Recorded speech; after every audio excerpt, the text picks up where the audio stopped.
know that at least 75% of bitches suffer from some kind of hearing loss? This alarming statistic means that more likely than not, talking isn't the most effective way to communicate with a bitch. That's when you have to hit her. Whoa, what? You tell her what you want her to do. If she say no, hit the bitch. Simple. But I couldn't hit Sarah. I couldn't hit any woman. Has not hitting the bitch been working? I mean, scientifically speaking, has not hitting the bitch achieved the desired results? Did I crack up with that every time? That's still good. That's still good stuff, Oh man. my gosh, bro. That's still good some stuff, man. Ah, we're just gonna jump right into it. We got him down here Yep. Oh boy.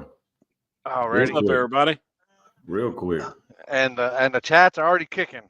Yeah. Already, like I left and come back, and I was like, "Good Lord!" A lot of people, huh? People's been commenting for almost an hour already.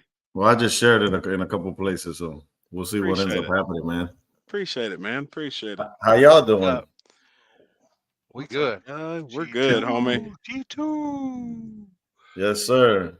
Oh wait, there it is. G2. Oh, man. Comments going. G2. Man, I don't know that thing took off, bro. I'm gonna have to hold on. Which side is it? Right here. Right there. That's it, bro. I'm gonna change the channel, bro. Makes it easier, bro. Here's mine right here.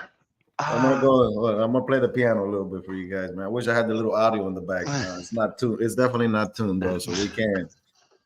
But yeah, man, living the dream. Living the dream, man. Ease. Oh, man. So it says Doc Master Jr. Well, Happy said we might be talking about some dunks, man. So I had to throw that out there, bro. They used to call me Daddy Dunk back in the days. Yeah. We'll get to that. They just call me MFer. Oh wait, they still do.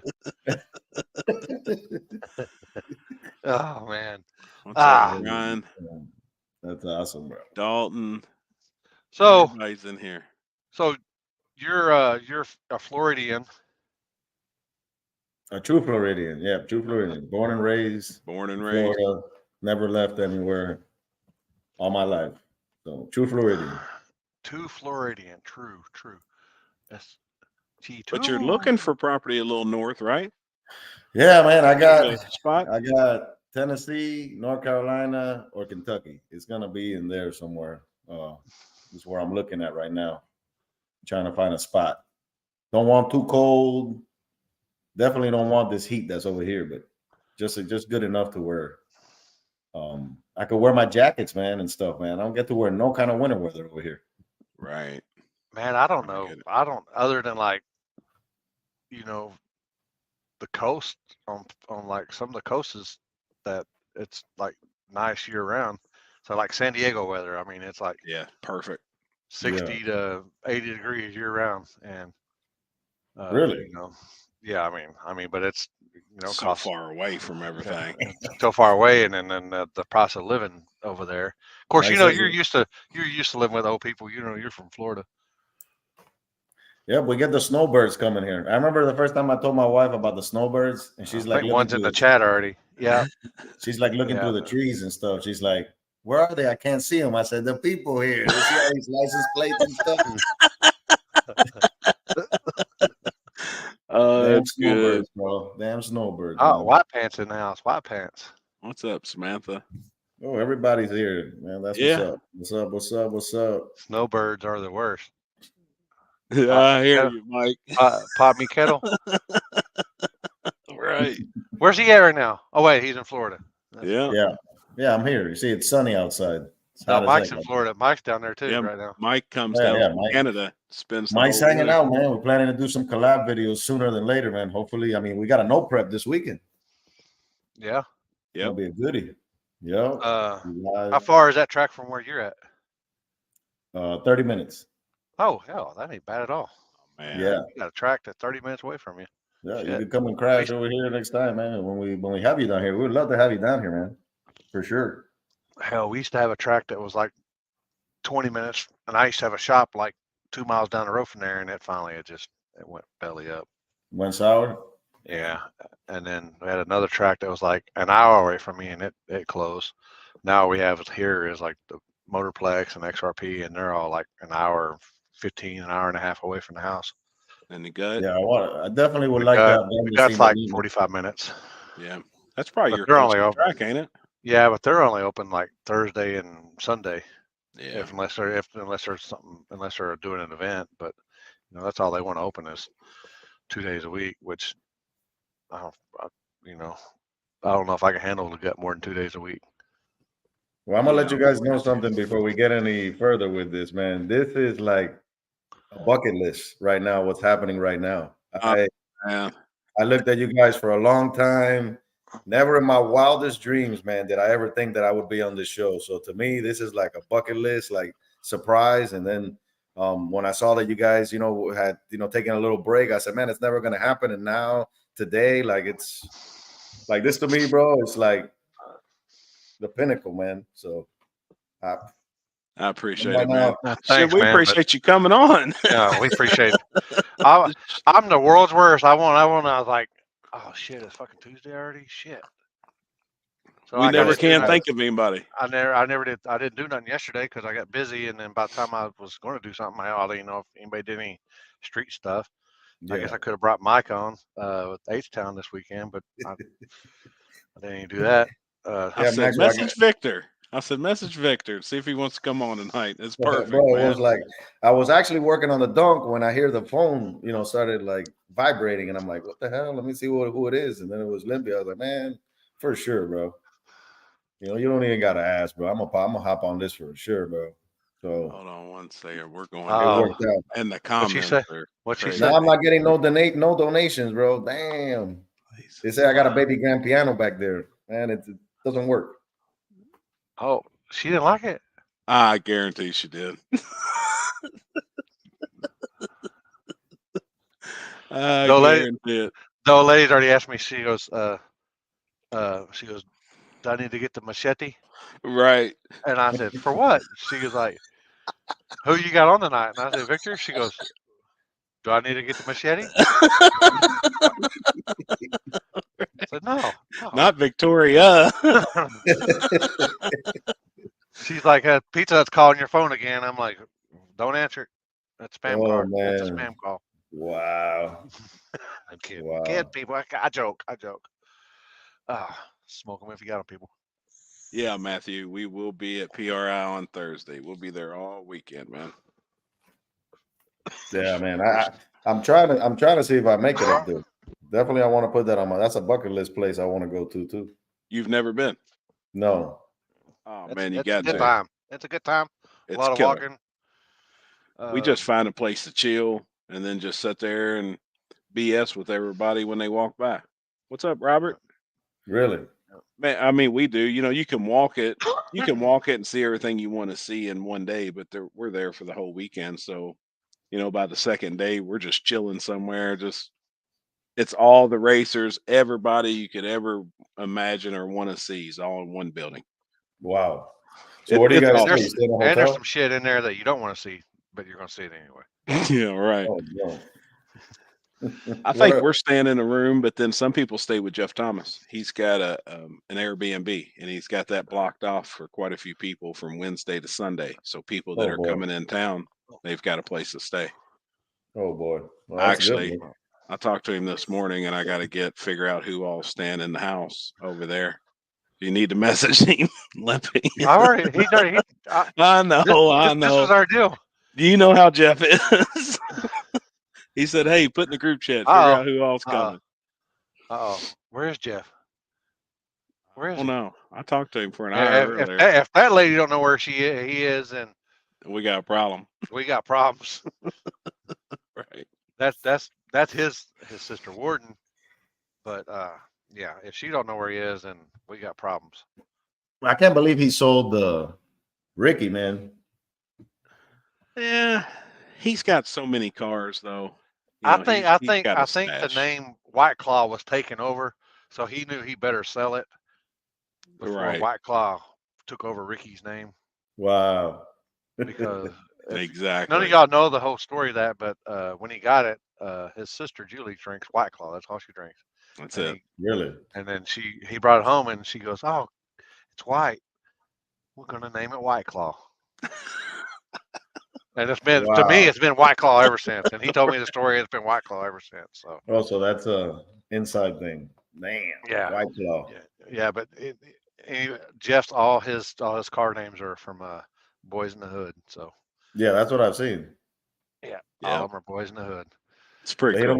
He don't got anything from like just a name and menace to society. Oh, it's Boys in the Hood. That's right. Yeah. That's what Cuba Gooding Jr. Right? Yeah.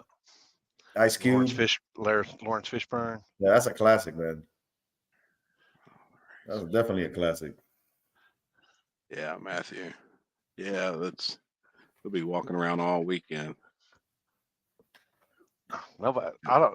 Hopefully nobody wants my autograph because I can't write people. I'm illiterate. Do they allow a Segway in there? Can you drive that one of those little? No.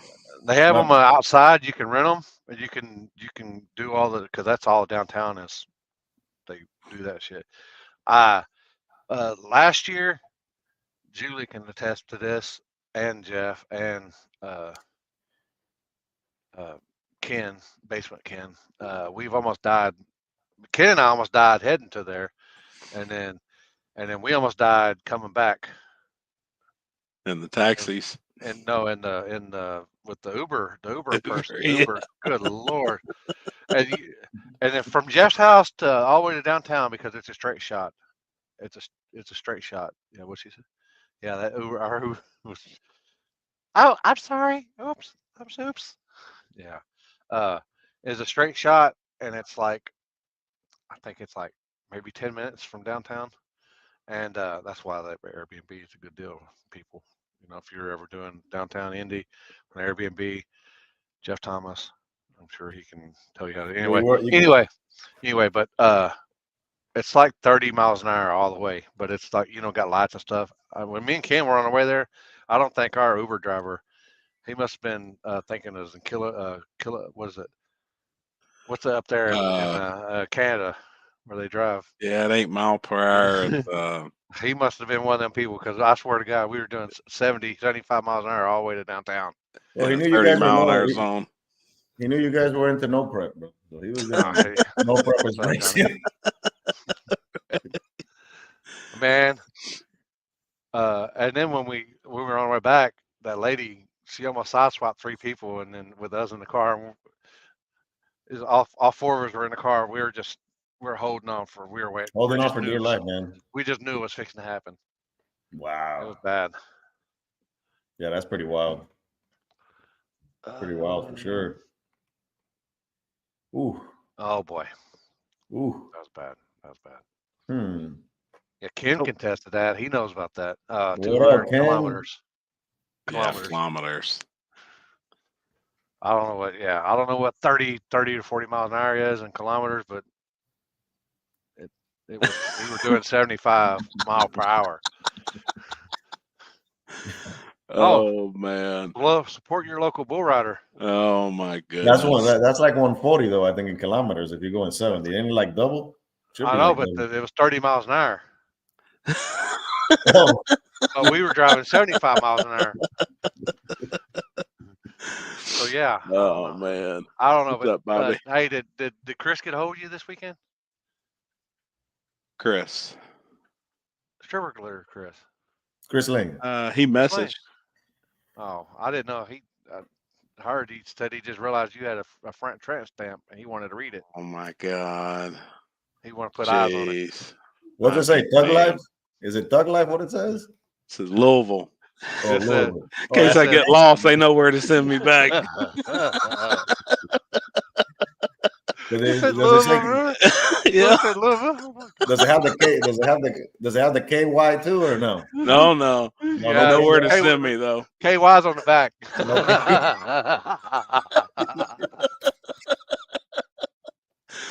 Oh man. Damn. Y'all can't laugh at that. Y'all get the hell out of here. Don't subscribe, subscribe, leaving a comment down below. Whatever that's called. Damn. Oh boy. Probably tomorrow night. Yeah, I'm sure. I heard you took a horn to the backside. Man, that I what I had a heard? hold of that thing so tight. It rubbed the skin off the inside of my legs. Just for that 4.5 seconds I was on that thing, it knocked the skin off my leg. One of the horns come That's what around, hit Kenzie Jason says in the too. mouth, busted his mouth. He's That's what Kenzie bleeding. says. That's what Kenzie says too. 4.5 seconds. No shit. I said, but I did see what it was. I saw CJ riding the hell out of that bull. He did good. He was nice and easy, bro. Yeah. When they got CJ you done out good on there, it. you had to do the both hands up, man. He said it wasn't a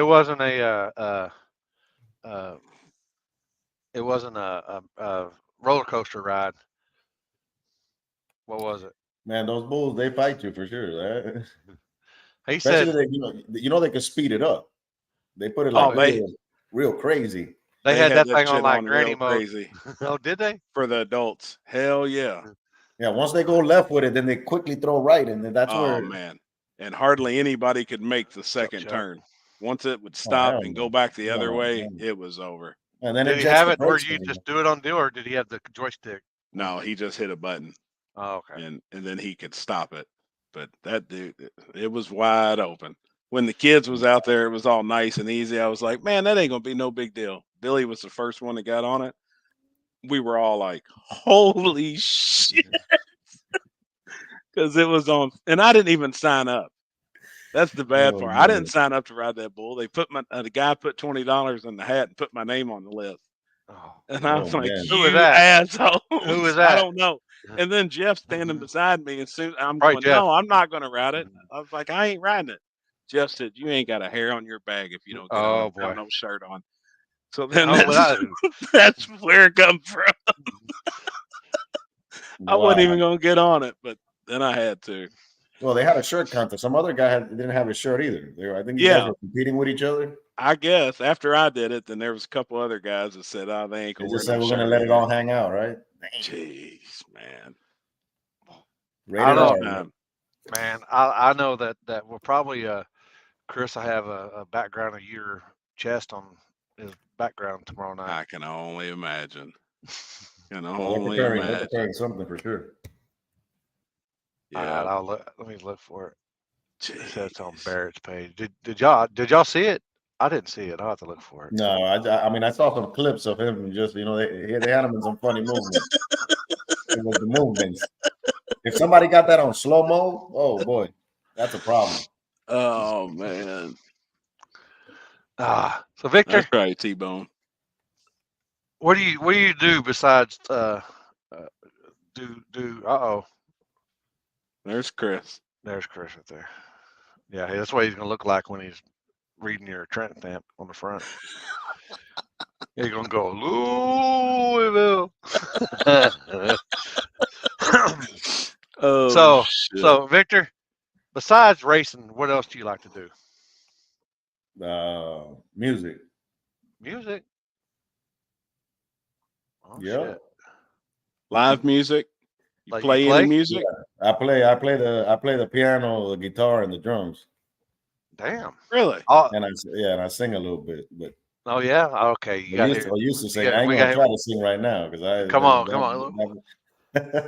We're gonna hear Chris humming tomorrow, but that voice went away. But let's hear a baritone. What you got? Oh. No, I don't sing, but I do play some instruments. That's awesome, man. That's cool. That's cool. Did you do it in school growing up, or it actually was in church. That's where I used to play the keyboard at. This Christian church. I used to self-taught, man. Yeah. Oh yeah. Yeah, self-taught. I can play Jaws. I can even when it gets closer, go. You can pump. Oh yeah. Well, that's a jam right there. You can play probably Happy Birthday too. Those are classics, man. But yeah, one day I remember a few years back we were at this little just like this little restaurant. They had a nice grand piano like that one in the back, and everybody was like, man, if somebody knew how to play it, and then I just went and I ripped it. Everybody was like, what? Like, that's wild. So it just come naturally? Hidden talent, yeah, man. I think it was just God given to do it. So if you notice, like on some of my videos in my garage, there's a piano in there. There's a keyboard. It's just I try to. Maybe like one some day I got to do Herbie one of those Hancock things. stuff. Pom, pom, pom, pom, pom, pom. That's awesome, man. A jam, man. A lot of the what is it? That little intro for Still Dre Day. The ding ding ding ding. Yeah, Uh-huh. That's a jam. That thing always catches eyes wherever you play that little intro to it. I wish I could play this one back here, man, but it's out of order. It's out of commission. It's just for looks. So yeah, man. Music is it's my next passion that I have. So. And you did some other stuff too. You're I've done a lot of stuff, man. I'm a little jack of all trades, man. But well, he's a jack off of trades of all trades. For the ones who don't know, what's G2K even stand for? G2K stands for God to Kingdom. Just like that, man. So while I'm here, I'm always gonna like glorify God first, above it all. So that's something that I carry on the channel. Love God, love family, love racing. So God first, man. That's what I try to stick to it. And I mean, I'm here because He got me here. So yeah, that's what it is. Yep. Do you I think I heard. Well, I don't know. Did I hear that you're a reverend or a pastor or something? Well, some people have called me like a street preacher, mobile pastor. We have every Thursday night we go out to the local Walmart and set the keyboard up. It's called, and I play there. And if anybody needs any kind of prayer, we pray for them.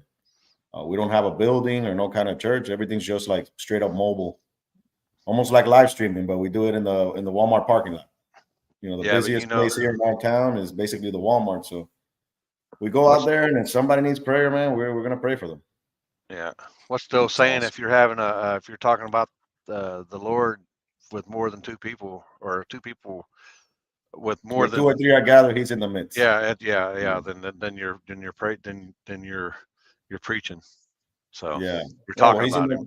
He's in the midst right now, and I think that we don't have to have like a certain spot or place. As long as we worship, and like I said, I just begin to sing. It's a group of us, and we just let God do God. We don't have any set agenda. We don't ask for any kind of money. All we want to do is, be a blessing to the community. So if you need prayer, if you need any way we could help you guys with it, we just ended up getting our nonprofit like last year to try to build some affordable homes for people. And that's something that's related to the business that I do on a daily. But yeah, man, God's been good, man. So that's awesome. Yeah, me and you've prayed together a couple of times, man, and it's meant a lot to me. Yeah. And well, think about this is the 22nd episode, and you know how we talked about the number 22 and the 222. It's all connected, man. Somehow, some way, God always shows up. So now, anybody needs prayer at any of these events, I'm secretly praying for people that people will never see me doing it. So I always tell God, wherever you plant me, wherever you put me, then let me be a fisher.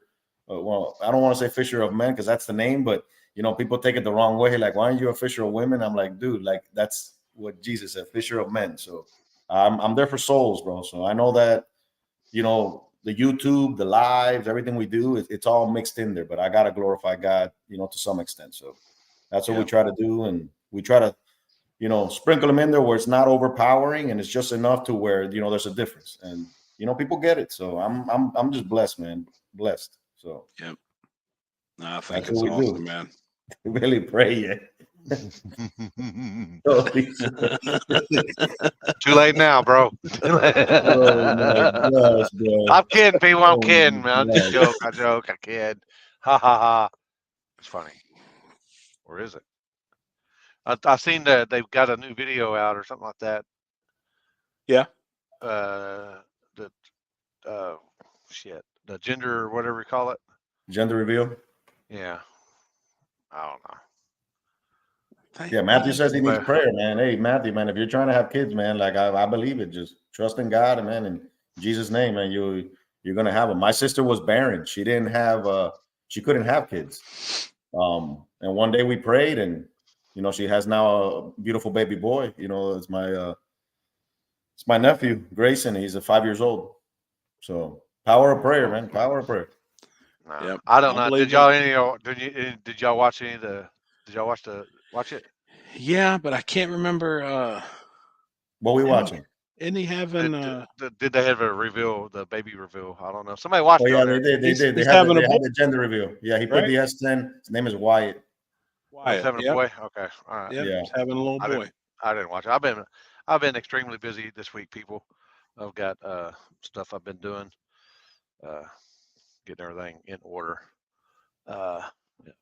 We just had our gender reveal too for my grandbaby that's coming along here in the next few months. I'll be having a granddaughter, my first grandbaby. Oh boy. So yeah, I'm pretty anxious for that because I'm done having kids.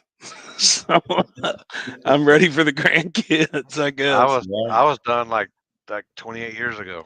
I'm done. Best $25 I ever spent in my life. Yeah, grandkids are something else, man. I have two. So do you really? Man, yeah, I got a boy and a girl. And my little granddaughter, she's gonna turn 2 now in Thanksgiving. And man, it's a blessing. Like at first she was having a tough time dealing with the beard, but now she just like runs to my arms, man. She doesn't want to like leave my side. So it's like an amazing feeling. And out of all of them, like out of all my kids and everybody, she's the only one that when I fired up the Camaro, she got in it and she grabbed the steering wheel. She's like, and I'm like, and I told my wife, I said, look at this. Like nobody else wants to know about cars yet. She likes it, and she wanted me to take her for a ride. And the more I revved the car, the more she was enjoying it. She's only like, she's about to be 2. She's really 2 at the end of this month. So I was like, awesome. Wow, very different, very different. That's awesome. Yeah, I got 3 grandcats. That's awesome, dude. And yeah, my daughter's been with her husband. I mean, they've been together since they was 8th grade, but they've been married, I think, for 3 or 4 or 5 years, something like that. I can't even remember. I'm sure the wife will let me know here in a minute. But you know the dates, huh? Yeah, I'm not good with dates either. But I mean, kids happen to happen. If it doesn't, it don't. I mean, they've been together. Yeah, been married. 6 years. 6 years. Okay. So, Scotty, you're over there trying to make your first baby now. I hope you're not doing it while you're watching the show with us. That'd be kind of awkward. I don't know, dude. I heard my voice is kind of sterile. It makes people sterile. I don't know. That'd be kind of awkward. Unless you're Chris Lane. Oh, wow. Oh man. Scotty, bad timing, bro. That did not sound right. Oh, it's perfect timing. Oh man. Stay focused. We know what you mean, Scotty, bro. We know what you mean. Exactly. Damn, man. Gosh, bro. What got you in the cars? Man, since I was a kid, I was always heavy into like lowriders. I think growing up over here in South Florida, that was the culture. I mean, everybody had a lowrider, which was like either an Oldsmobile, a Buick. I had an Oldsmobile with switches, so all that whole vibe growing up, man, 13x7, Dayton's or McLean's, whatever was available, flaked out paint jobs. That was like the hangout, and everybody would just be like low and slow cruising. And it's been ever since that, man. From there, it evolved into donks. Then, I got into like the more like Camaros and blower motors and big blocks and stuff like that, and small blocks. And, down here, we do a lot of like the donk racing. That's what we were known for down here in South Florida. These guys were not buying like a 69 Camaro or a 70 Chevelle. They weren't fooling around with those cars. To them, it was either, like Monty SS's, G bodies, and a bunch of like these big old donks. So been around that whole culture. In and out of like mechanic shops, where my like stepdad used to go to, and he basically just got me into that, man. Just bringing me along. So been ever since, man. I was 10 years old when I got into it, and 40 plus now. So it's been a while. Did you hang out at Miami Reds any back in the day? Yeah, Reds. I know Frank. Frank was a good friend. and everybody there. You got a Freddie in the back with Bow Tie South there. He's got a beautiful like it's like a 61, like a red convertible, and that whole like group was what you would see on the street. I mean, we would gather up on a Thursday night, Wednesday night, and everybody would go. We would go from like shopping center to shopping center down here, and just load up the parking lots, man. And that's like the vibe, like racing. Like you would have the cars, but it was more like road racing down the road. Nobody was really, doing digs. That wasn't until, probably when I was like 16, 17, that then everybody started taking to the street. That should have been like probably like 97. Yep, that's about right. People would go out to we would go out to like industrial areas. That's like just like where I was at with Limpy. Industrial areas, we were back there lining up and big racing, which man, at those times, man, you still had like Mustangs out there, doing wheelies, man. Like it was wild to see them things, pull the tires out in the street. And there was a lot of fast guys, so we would kept on jumping from that, from place to place. I had a G body, or like I said, a Cutlass, and a little 305 in it, and thought it was fast at that moment in time. Like it's crazy how things have evolved, man. Like what we thought like 200 horsepower was like a lot, and if you had something like 300 horsepower, like I had a Terminator back in 2005. I had like a Terminator swapped Fox body, with the whole engine and drivetrain and everything. I changed the pulleys on it, and it probably had like, maybe now when I think about it, probably like 300 and something horses. But that thing on second gear, third gear, man, was freaking a ride. So and it would put you in your seat. Now you got a thing now 1,000 horsepower, 1,500 horsepower. Like wow, like it's not what it used to be, man. It's definitely every time it keeps on evolving. Like LS swaps didn't even exist. Like nobody was doing that. There was nothing around. Everybody was still like old school, small block Chevys, big blocks, and everything back then. If you had something fast, you had a 383 stroker. That was big stuff back then. That was what you wanted. That's what everybody had in them damn don'ts. The only thing that I never understood, I was like, that's such a big car and heavy car. Like, why not drop this motor into something smaller? So I built a 468, and I hand built like a 68 Camaro. My old man built a 69, and I built a 68. And I remember his was like more like show. Mine was like a big tire Pro Street car that I bought as a roller. And then I painted it, and it had a Dana 60 in it. I put a 468 in it with like an 871, blower on it. And I remember going over there to his shop, and all his buddies are out there and stuff. And they're all there with their little show cars and stuff. And I just like pulled up, my shit's in primer, pulled up into the middle of the road. And I said, hey, I'm calling you out. My old man didn't want to race. He was like, you're slow, dude. And my shit hooked like bad on the street. It took off. Man, his buddy tells him, man, you better watch out with your son, bro. I don't think you can beat his ass. Because he had like he said, I got a 505 with this. He had like a marine blower, 1471 blower. The thing, man, you would fire it up. The cam wanted to choke out. It was like, wow. Right. Dude, when he drove it, right? Like in the parking lot with that, wow. And I was just like I was right in the street, bro, waiting. Man, I mashed that freaking gas, and them big tires, bro, them bitches hooked, bro. The dude was like, I could see all their faces as I took off, bro. Man, he told me later, he's like, hey, man, don't be doing that no more on me, bro. You're embarrassing me, man. These guys think you're going to beat me. I said, I'm going to beat you. So right now to this day, I'm trying him with my little truck, and he says he's going to go buy something with like a 434 and show me who's boss still. I'm like, dude, ain't going to happen now, bro. He's like, man, if I had your channel, dude, I would have 100,000 subscribers. I know everybody and everybody. You don't know crap, dude. Why don't you come out here and race at this no prep this weekend? Oh, I'm going. So he built himself a badass 69 Camaro, man. It's got an LSA in it. He put like a roadster shop frame on it, man. Like the thing is bad to the bone. He got like the whole like the new Steyr generation, like a 6th gen Camaro. Took the whole interior, modded everything, dash, console. It's a badass ride, bro. But I told him, you ain't gonna drive that. All you're gonna do is cruise it around, slow and low, big wheels in the back, but you ain't got no power, dude. I'm gonna put you to shame with my little truck. And that's where he's like, man, I gotta build something. So never ending story, man. It's always like a little competition mode with me and him. That's fun though. And they're asking, what's up with Sleepy Joe? Sleepy Joe's gonna get a Hemi. I seen that. Oh boy, yeah, it's been the talk of the town. Let me see if I could. I'm gonna transport myself into my garage right now, bro. Because, man, let me see if I could just drop down the stairs real quick and just go into my garage and hang out there. Oh, there you go. I'm in the garage. Oh, you've already got it sitting in there. Dude, it's a heavy joker, bro.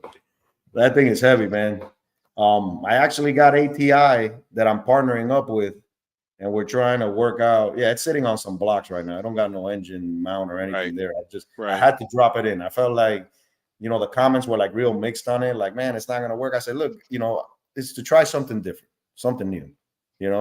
I've had like, I don't want to say death threats, but the fact that I'm putting a Dodge in it, I've gotten some nasty feedback from certain individuals, man. Like, I'm like, I didn't know that there was that much hate. Who cares? It's yours. It's yours. Yep. Who cares? I think it's awesome, and it's different. Yeah, that's what I say. I mean, if you really think about it, like when you pioneer something, everything is like, even I'm pretty sure when the guy who first LS swapped it, a Mustang, everybody was like, whatever, like, oh my God, I can't believe it. Especially the Ford peers.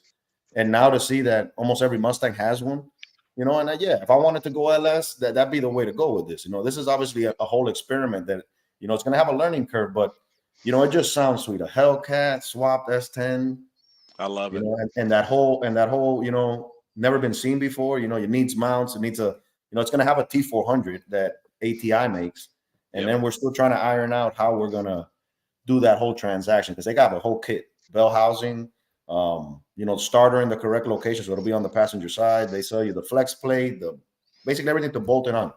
Have they made one yet? Have they made that conversion yet, or they're going to work on it with you with that build? They sell that transmission to like the people who are swapping these motors into like the older style Chargers and Challengers. So I don't know how many of they sold in production. What I told the guy is, I said, man, I'm willing to fly out to wherever you guys at, and I would love to make a video of the whole ATI process of building this thing together. And if you guys had a mock-up that you could send me, then obviously timing is of the essence. I don't want to take forever and a day, putting this thing together. But I mean, I see that, man. I prayed. I said, you know what? When the original 6-liter that I bought this truck with started giving problems, and then I had a buddy of mine say, hey, you know what? Just step on the damn thing, and and when I stepped on the damn thing, I killed it. Like, it was not. I should have never done that. It was on low oil pressure, and I wasn't paying attention. And lo and behold, it destroyed a cam bearing. So I mean, the block, I gotta work it, and I had another LS for it, but I said, man, another LS in here. That's when I prayed. I said, God, you know what? Like, I want to put something different in here. Show me. I want to put a Hellcat motor. I don't want to put a 2JZ. I want to put a Hellcat motor. And as soon as I went on Facebook Marketplace, 15 minutes away, there's a guy that says, I just wrecked my Challenger, and I'm pulling out this motor out of the Challenger with transmission and everything, man, and it's for sale. And half price. So I was like, I went there the other day. The guy says, I have 6 more people that want to come see it, man. And he wasn't really bullshitting. Like, he didn't even flex on the price. He said, this is the best deal you're going to get. Take it or leave it. And grabbed it, put it on a trailer, and drove it home, man. And like you got I said, a pretty good deal on it. Oh yeah. Awesome. Put it to you this way: whatever they have it now, I got it for like half of whatever you see like on eBay and stuff selling like an engine. Oh shit! That's awesome, man. So it's still cheaper than what this would have been with that other forged LS and good heads on it and stuff like that. Like, I could have the whole setup, transmission and motor, for about that amount. So it's a gift. 50,000 miles. Supposedly it's a limited edition, so it's got a little it's like Forza tuned is what it said on the radiator panel on the car. So it's got a little more horsepower on it. And I mean, I think it's going to be a riot, bro. I think as far as like content and just, driving this joker around, I want to go to everywhere with it, even probably do a drag and drive where I can, drive this damn thing and have fun with it, man. I want to do a video where I grab like $1,000 and I'll be like, you know what, guys, to anybody who guesses what I have in here, I'll give them $100 and go like the different gas stations and stuff. But like, let people be like, man, just guess what you got. Cool. As soon as they say, oh, it's a small block Ford, put like a big old X that goes next. That'd be cool. Yeah. Trolling a little bit. I think that the Dodge guys in the platform, like the Chargers and Challengers, will look at something like this to be like, okay, I know what my car does in my car, that weighs X amount, but what in a lighter truck? And if I could make it sit in the bed, that would have been the ideal thing for the weight and the bias and all that stuff. But too much work, man. So you'd be looking at the floorboard because you'd be like driving like this. Yeah. You have 2 brakes, right and left. Well, the thing would be, imagine if I would have to like 45 myself in the cockpit there. where the motor would basically almost have to be inside. Even if I ran like a dragster little power glide, man, I don't know. It would have to be like a transaxle or something. Then it'd be a big experiment right now. That's exactly what Mike Corley was going to put in his S10. He was going to put a Hemi in his from Canada. And that's what he told me. He said, when I showed him this, he's like, man, I wish I would have done it because I was contemplating it. But now guess what? He's going to be part of it. So he's down here for the next few months. And I told him, I said, let's collab on some videos, man. I know that you know these motors. I got another buddy of mine, good close friends. His name is Charles, Solo Man Motorsports, man. And he's going to help me with all the mounts and stuff like that. And, man, I think that we could make something happen. I mean, Mike has the experience also with the, no prep racing. So we can know where to put weight on it. And, man, I just want to have fun, dude. And if it does if it does just a mirror, just a fraction of what I think the potential is with it, it could start a trend. Maybe mock up motor mounts where if anybody wants to do this, you can sell these motor mounts. I mean, it looks good there, dude. Yeah, it does. It's different. It's definitely different. Yeah. I like it, man. And then we got a phase 2 for it, which phase 2, obviously it'll be, removing that blower and stuff like that and doing something different with it. But, for now, man, I'm just going to have fun with that little truck, man. I feel like the truck had like that little big man syndrome where it's like a small little truck, but it has power. And then it was like, and then my buddy, as we were driving it, he actually the one that brought up the name like 2 years ago. He was like, man, that looks like just a little Sleepy Joe type of little truck, So I was like, man, it fits it. He doesn't fit the part, man. He looks like a little a polished turd. But I think it's gonna put up for some cool stuff, man. You know what their face is gonna look like when you open the hood at the gas station and they see that motor, they'll be like, exactly. Well, speaking of that, like my buddy he's gonna help me with a lot of the building. He's got a nice little sweet S10. We're gonna be doing some content on the channel. He told me, he said, what you need to do is put a camera right in there in the engine bay where you could turn it on. And as soon as you open up the hood, like just let people when they walk, just get that expression, man. And I think if you could do one of those videos where you could you see the expression, then you zoom into the eyes, and make it like the funny stuff, bro. It'd be that's awesome. Just like that. Just like that. Just like that. What the fuck? Oh, it's so awesome. I'm gonna use that picture for the next thumbnail. I don't think Jasper's ever he's like, God dang, I'm regretting sending that picture to him. No. How did you get that picture, dude? To be honest with you, how'd you find Jasper? Jasper he sent it. When we did the interview with him, he sent me a whole bunch of pictures. So I was like, yeah, this is a keeper, man. Well, I'm gonna sit you guys in it, man, and we could do riaction rides too, bro. I want to have fun with it, bro. Just we're gonna react with what you think of that right there. Oh my goodness, that's a behemoth, bro. Holy smokes, bro! I thought my supercharger was heavy, bro. Wow. Need a weightlifting belt for that. Oh goodness. Oh man. Oh, bro. I feel sorry for those shoes, bro. Those tippy toes, bro. Oof. I feel sorry for them toes. Yeah, that's what I'm saying. You know how much weight on the little toe there? That's a problem. Thick. That's gonna leave a mark for sure. And you got the donk in the background? Yeah, man, I got the donk too, bro. I did a video today that's funny on Instagram. I grabbed an audio, and on the audio it was it says oh, there's Mr. Procrastinator. He remembered us, and it's funny as hell, dude. It's here we go, man. Here we go. You want to see the donk? We got the donk right there. Now, what year is that? What year is yours? 75, the last year of the convertible, bro. Yep, 75. All I used to buy was 71s because I was the holy grail to have. That was the first B body convertible. That's what everybody wanted. And I used to get them for $3,000, clean. Back in I would say 99, 2000, I would call people out of state. I found this little town in Florida called Stewart, right? It's small. So every time I would call somebody, they didn't have online. Internet wasn't like it was. So I was like, hey, man, how you doing, sir? I'm here from Stewart, Florida, a little small town. You from Miami?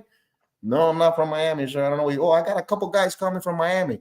No, sir, I'm in Stewart, Florida. And then I would lay them down like a whole, man, I used to drive one of these when I was in high school. And, I saved my money to buy another one. Oh, sure. Here you go. $3,000. Take it.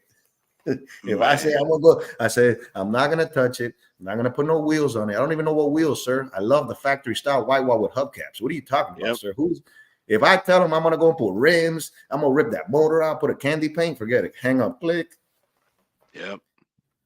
There was so I mean, so the donk culture has been big then in South Florida for years and years huge. and years. I believe that we pioneered it before the Carolinas. Even though the Carolinas are gonna want to like challenge that, I think we're the ones who named it a donk based off just like it had a big butt, big old donkey looking, and we were the ones who actually like, really brought that 71 through 76, which that's where like a lot of people, anything with big rims, a box Chevy, a bubble Chevy, it's a donk. No, that's not a donk. No, it's not box and bubble.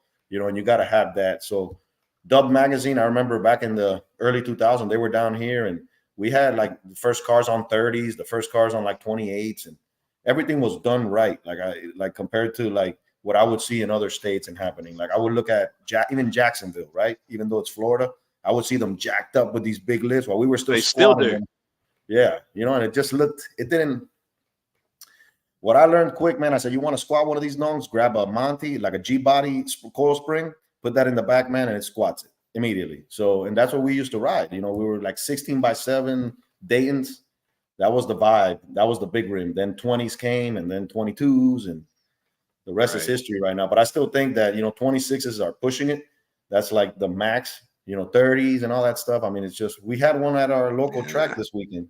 It was the all-wheel drive one. And that man must have had 150,000 in it. All-wheel drive, 30-inch wheels. He was there at the track. I mean, he spun off the line. I don't know how he did with all-wheel drive. And then he made a little lick. I wasn't there at the track to see it, but they told me about it. I said, man, I wish I would have been there to, experience it. I mean, the donk culture, you just got to, I always tell people, you got to sit in it and ride it. And then you're either going to like it or hate it. It's not going to be an in-between. Like when I get my whole family in there and we got all the bench seat and when we're riding, man, the top is down, you're cruising. Man, the whole vibe is crazy, dude. It's just, you got to experience it. I mean, it's a big old Aki car, like a grandma car. Whistling Diesel? What? I would love to talk to Whistling Diesel, man, and have him break some stuff. I got some stuff for him to break, man, if he wants to break some stuff. But a real donk is a 71 to 75. Yeah. Caprice. Yeah. Yeah. They made a couple 76s, but the 76 is not as, it's very rare. The grill is completely different. Yeah, totally different looking car.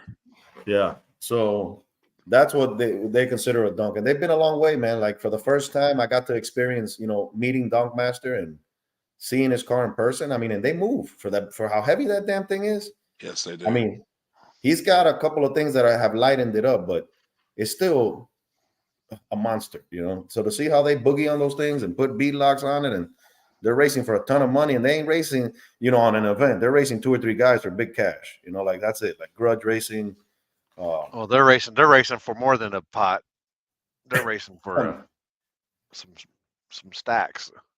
And when I was there, the dude was like, he said, man, I just came over here to gap these dudes, and that's it. And the crazy thing was that like one of the guys that blew his motor up, I'm there with my little camera and I'm walking around. He's like, don't film that car. That was the first time I had some guy like say no to me. Like when I say, man, I'm just going to go and don't film that car. Film anything over there, but don't film this car. Then he blew his stuff up. I was like, wow. Wow. Yeah. Crazy. Donk Master don't care. I mean, he kept his hood closed, but he didn't really care, dude. He was just He's like, man, I'm here. Cool, dude. Murder Nova has a donk. He's got a couple, man. He just built a wagon. It's badass. They debuted it at SEMA. You haven't seen it? No.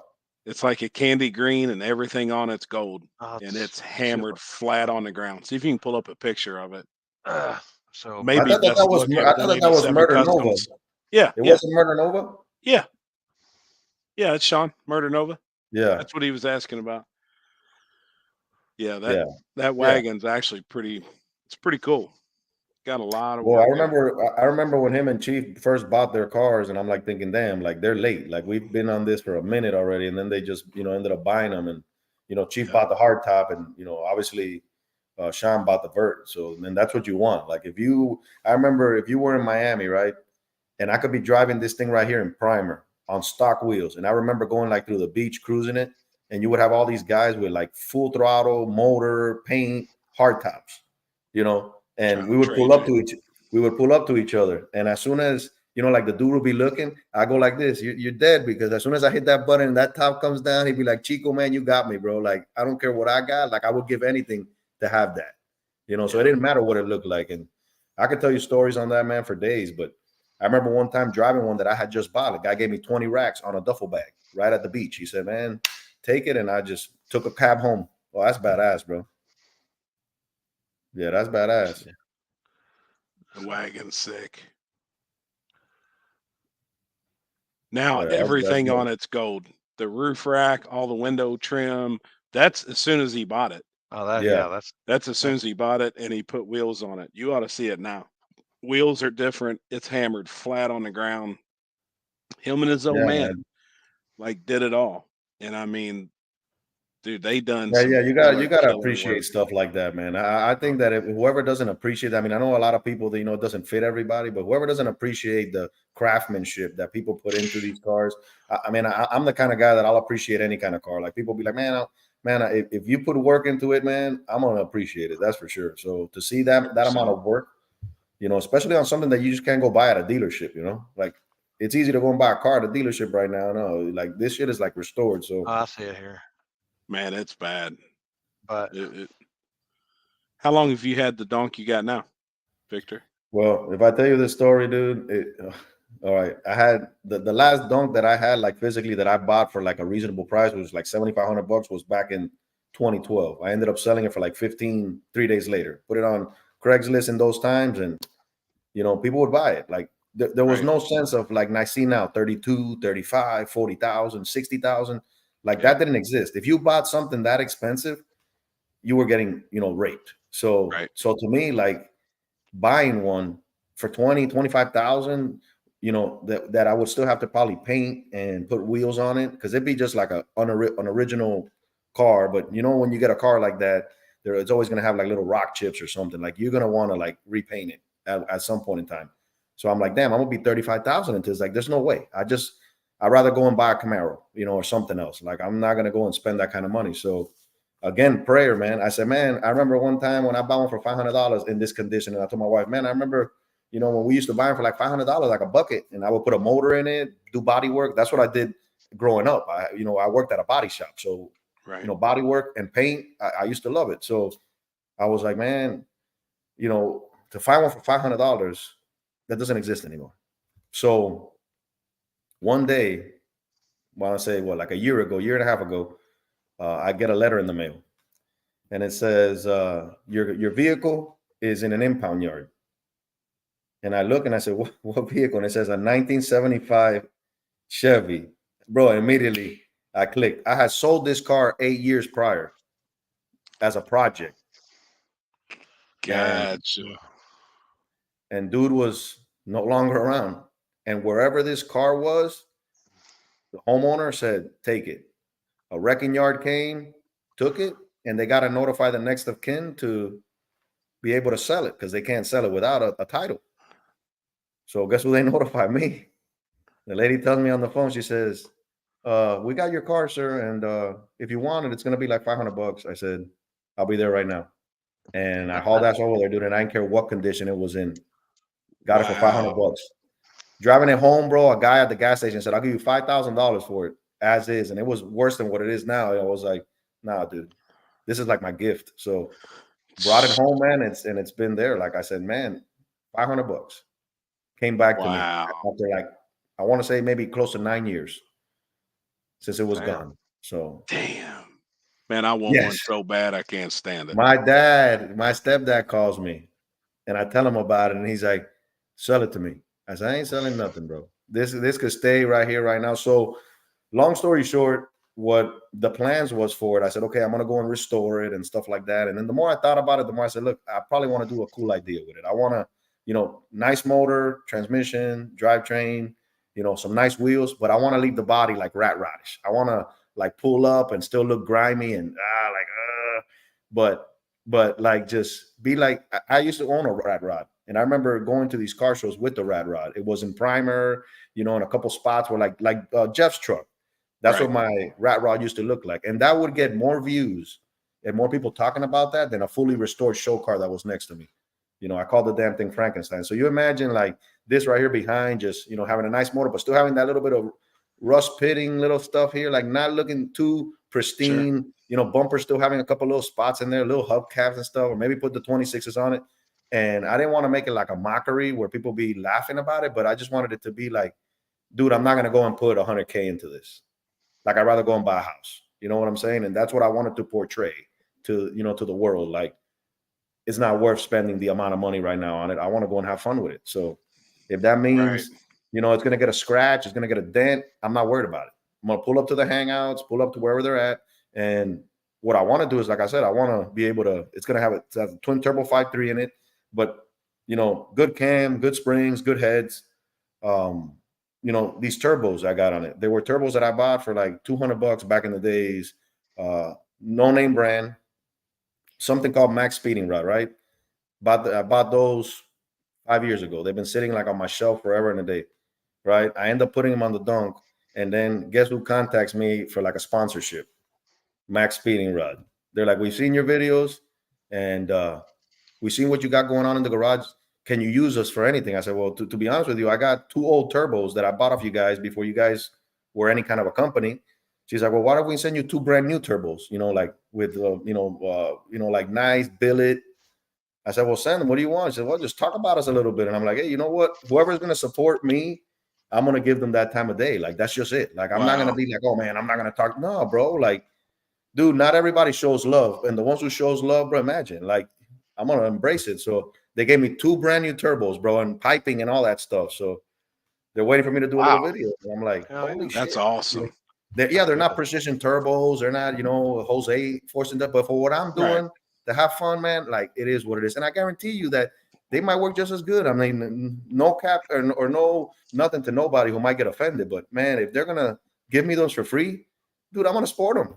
For sure. And I'm going to put them on my ride and enjoy them. Like, F that, bro. I'm not going to be here holding my breath. So just like with Sleepy Joe, anybody who wants to bring parts for it, ATI wants to come in, hey, I'm going to shout them out like crazy. I'm going to do whatever it is. Like, that's what it is. Like, you know, support your local street racer. They're going to support you. Yeah, you're going to support them. That's just, you know, one hand washes the other. So that's what you're supposed to do. Yeah. Yeah, man. I'm talking like crazy, dude. I haven't let you guys put one in. Oh, you're good. What did he say? My 72 bone stock wagon steals out a lot of looks. Yeah, I guarantee it, man. And you know, I like that rough kind of look. Well, that plus they don't make, you know, you don't see fucking cars, hot rods just cruising around no more. Everybody, I mean, at least around here, I mean, you don't. Oh yeah, it's lost. It's like today I saw like this old 50s, man. The guy had like a chop top on it, and he was coming out of like the U-Haul with one of those little U-Haul trailers, and I'm thinking, damn, like that's badass, bro. Like if I had a huge yard, bro, I'd be a hoarder. I'd be buying all that junk, bro. Right now, there's a guy selling like a Corvette that looks like Cletus's Corvette. I saw it. He wants like $4,500, bro. It's a 89 Corvette or like a 90 Corvette, but it's already like a go-kart made. And I'm thinking, bro, this is like crazy. Like I could drive this thing anywhere. $4,500, bro. He's like 2 hours away. I looked at my wife and I said, man, I'm about to go buy this damn thing. It's got 2 little headlights in the front, little roll cage, no doors, 2 Kirky seats. Dude, with like what is it, like a multi-fire or whatever they had? They had like a TBI back in the days. Bro, you riding around that stuff, man. It'd be fun. Bro, why not have the fun while you're here, right? At the end of the day, when you're gone, what's going to happen? When I'm gone, this is going to go to somebody or whatever. They're just going to throw it away. My kids probably like, I don't want that junk. I want me a new car. Like, so I'm going to enjoy the hell out of it, bro. And I'm going to put it to use. Can't take it with you. You definitely can't take it, man. The only thing you could take are the memories and the experience right now that you're having. And if you're having fun with it, bro, like the more the merrier, man. Don't hurt anybody. Just do your thing. Stay in your lane. And man, like I'm telling you, bro, the sun's gonna shine, bro. I just want to ride in my little lane, bro. Yeah. Imagine me, you know, I want to put a hitch on this. And imagine this pulling the trailer with like Sleepy Joe and the Hemi motor and this thing twin turbo with the pipes and everything sticking out, man. Just pulling up to the show, bro. Like, what's up, man? I don't care, bro. Go out like a first round dog. I'm gonna have some fun with it. Hard tire, big tire, small tire, I don't care. Big rim, I'm racing everything, you know, and I'm gonna be live. So like that's the vibe, bro. That's awesome. That's the freaking vibe. At the end of the day, bro, this sport, if you're not having fun with it, bro, it becomes like numbers and stuff. And it's like X's and O's, X's and O's. That's it. Yeah. No, dude, let's go back to primitive, bro. Have some fun with it. You know what I'm saying? We can't win them all. Oh, that's a loser's man. Dude, I don't care, dude. I'm gonna go out there and like I told these dudes and whoever's on this chat will hear it. I said what I had planned to do was I was gonna get Sleepy Joe at one point in time to just like do wheelies on command. I wanted to just be able to pick up that front, and I said in Dig or Die, imagine I wanted to just like, man, whoever's here watching the Dig or Die, they're gonna get this plan. But I said I want to come out, maybe out to like the 100-foot with a wheelie, and then drop it and then pull off, But then when I pull off, bro, I wanted to like grab an underwear full of chocolate pudding, bro, and just toss it out the window. Where everybody sees it, right? Where everybody sees it. Oh man. Oh hell yeah. I love it. Oh shit. Let everybody freeze, right? And I wanted to toss it so hard so like it gets stuck on a tree or something. It's got to get stuck on some kind of tree, bro. And then I was just gonna cruise it out, Let the guy in the motorcycle or the guy in the ATV or the track crew, whatever, go and see what I did, bro. You can take me and Happy. You can take me and Happy on the back of it, and we'll ride on the back when you're doing the wheelies. Oh, that's it, bro. That's it, bro. One in the front, one in the back, bro. Holding hands. I'll sign. Like, I'll sign with my left hand on the waiver. Exactly. Oh man, dude, bro. Hey, all you gotta do is you guys gotta do it. Like I don't know if you ever seen the movie Thelma and Louise before they run off the cliff, bro. They hold the little hands. And that's all you see, and then they fly out. You gotta be in the front, let me in the back. I'm gonna lift the bitch. Throw the underwear. Damn, oh, bro. Man. If I throw that underwear, bro, wow, bro, that underwear is gonna fly. Imagine the guy in the motorcycle, right? The guy's cruising, and he just what's he gonna walkie-talkie? What's he gonna say? Hey, what happened over there? What was that? It looks like an underwear. It's a BBD. Remember the ones with the blue little lines? The blue. I don't even know if they make those. The blue and yellow lines. Those BBDs. Big old BBDs. You get that chocolate jello, bro. Can you imagine him looking at you with his mouth open and thinking? Well, you know that all the media. Live, maybe I know Ken will be there. If it's Dig or Die, Ken will be there. He'll be zooming in, trying to see what's happening. The truck is there stopped. And all of a sudden, these big britches, this wide comes flying out. They're just gonna fly out the window, bro. Fly out the window, dude. Fly out the damn window. Right that bitch to the end. Let everybody. What happened? What happened? Why'd you let go, man? He goes, man. I shit myself. I skeeted, bro. Holy smokes, man! I'm telling you hey, whoever captures that video will go viral, bro. All you have to do is, bro, man, in an S10 tosses an underwear out the window, bro, and heavy, bro, heavy, a lot of pudding, bro. Just like, imagine that, bro.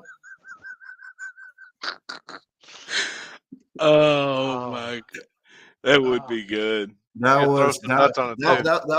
was gonna be my introduction to no prep racing. That's where I wanted to come in. I was gonna come in and do that whole shit show, literally shit show. But happy to donate his underwear for that.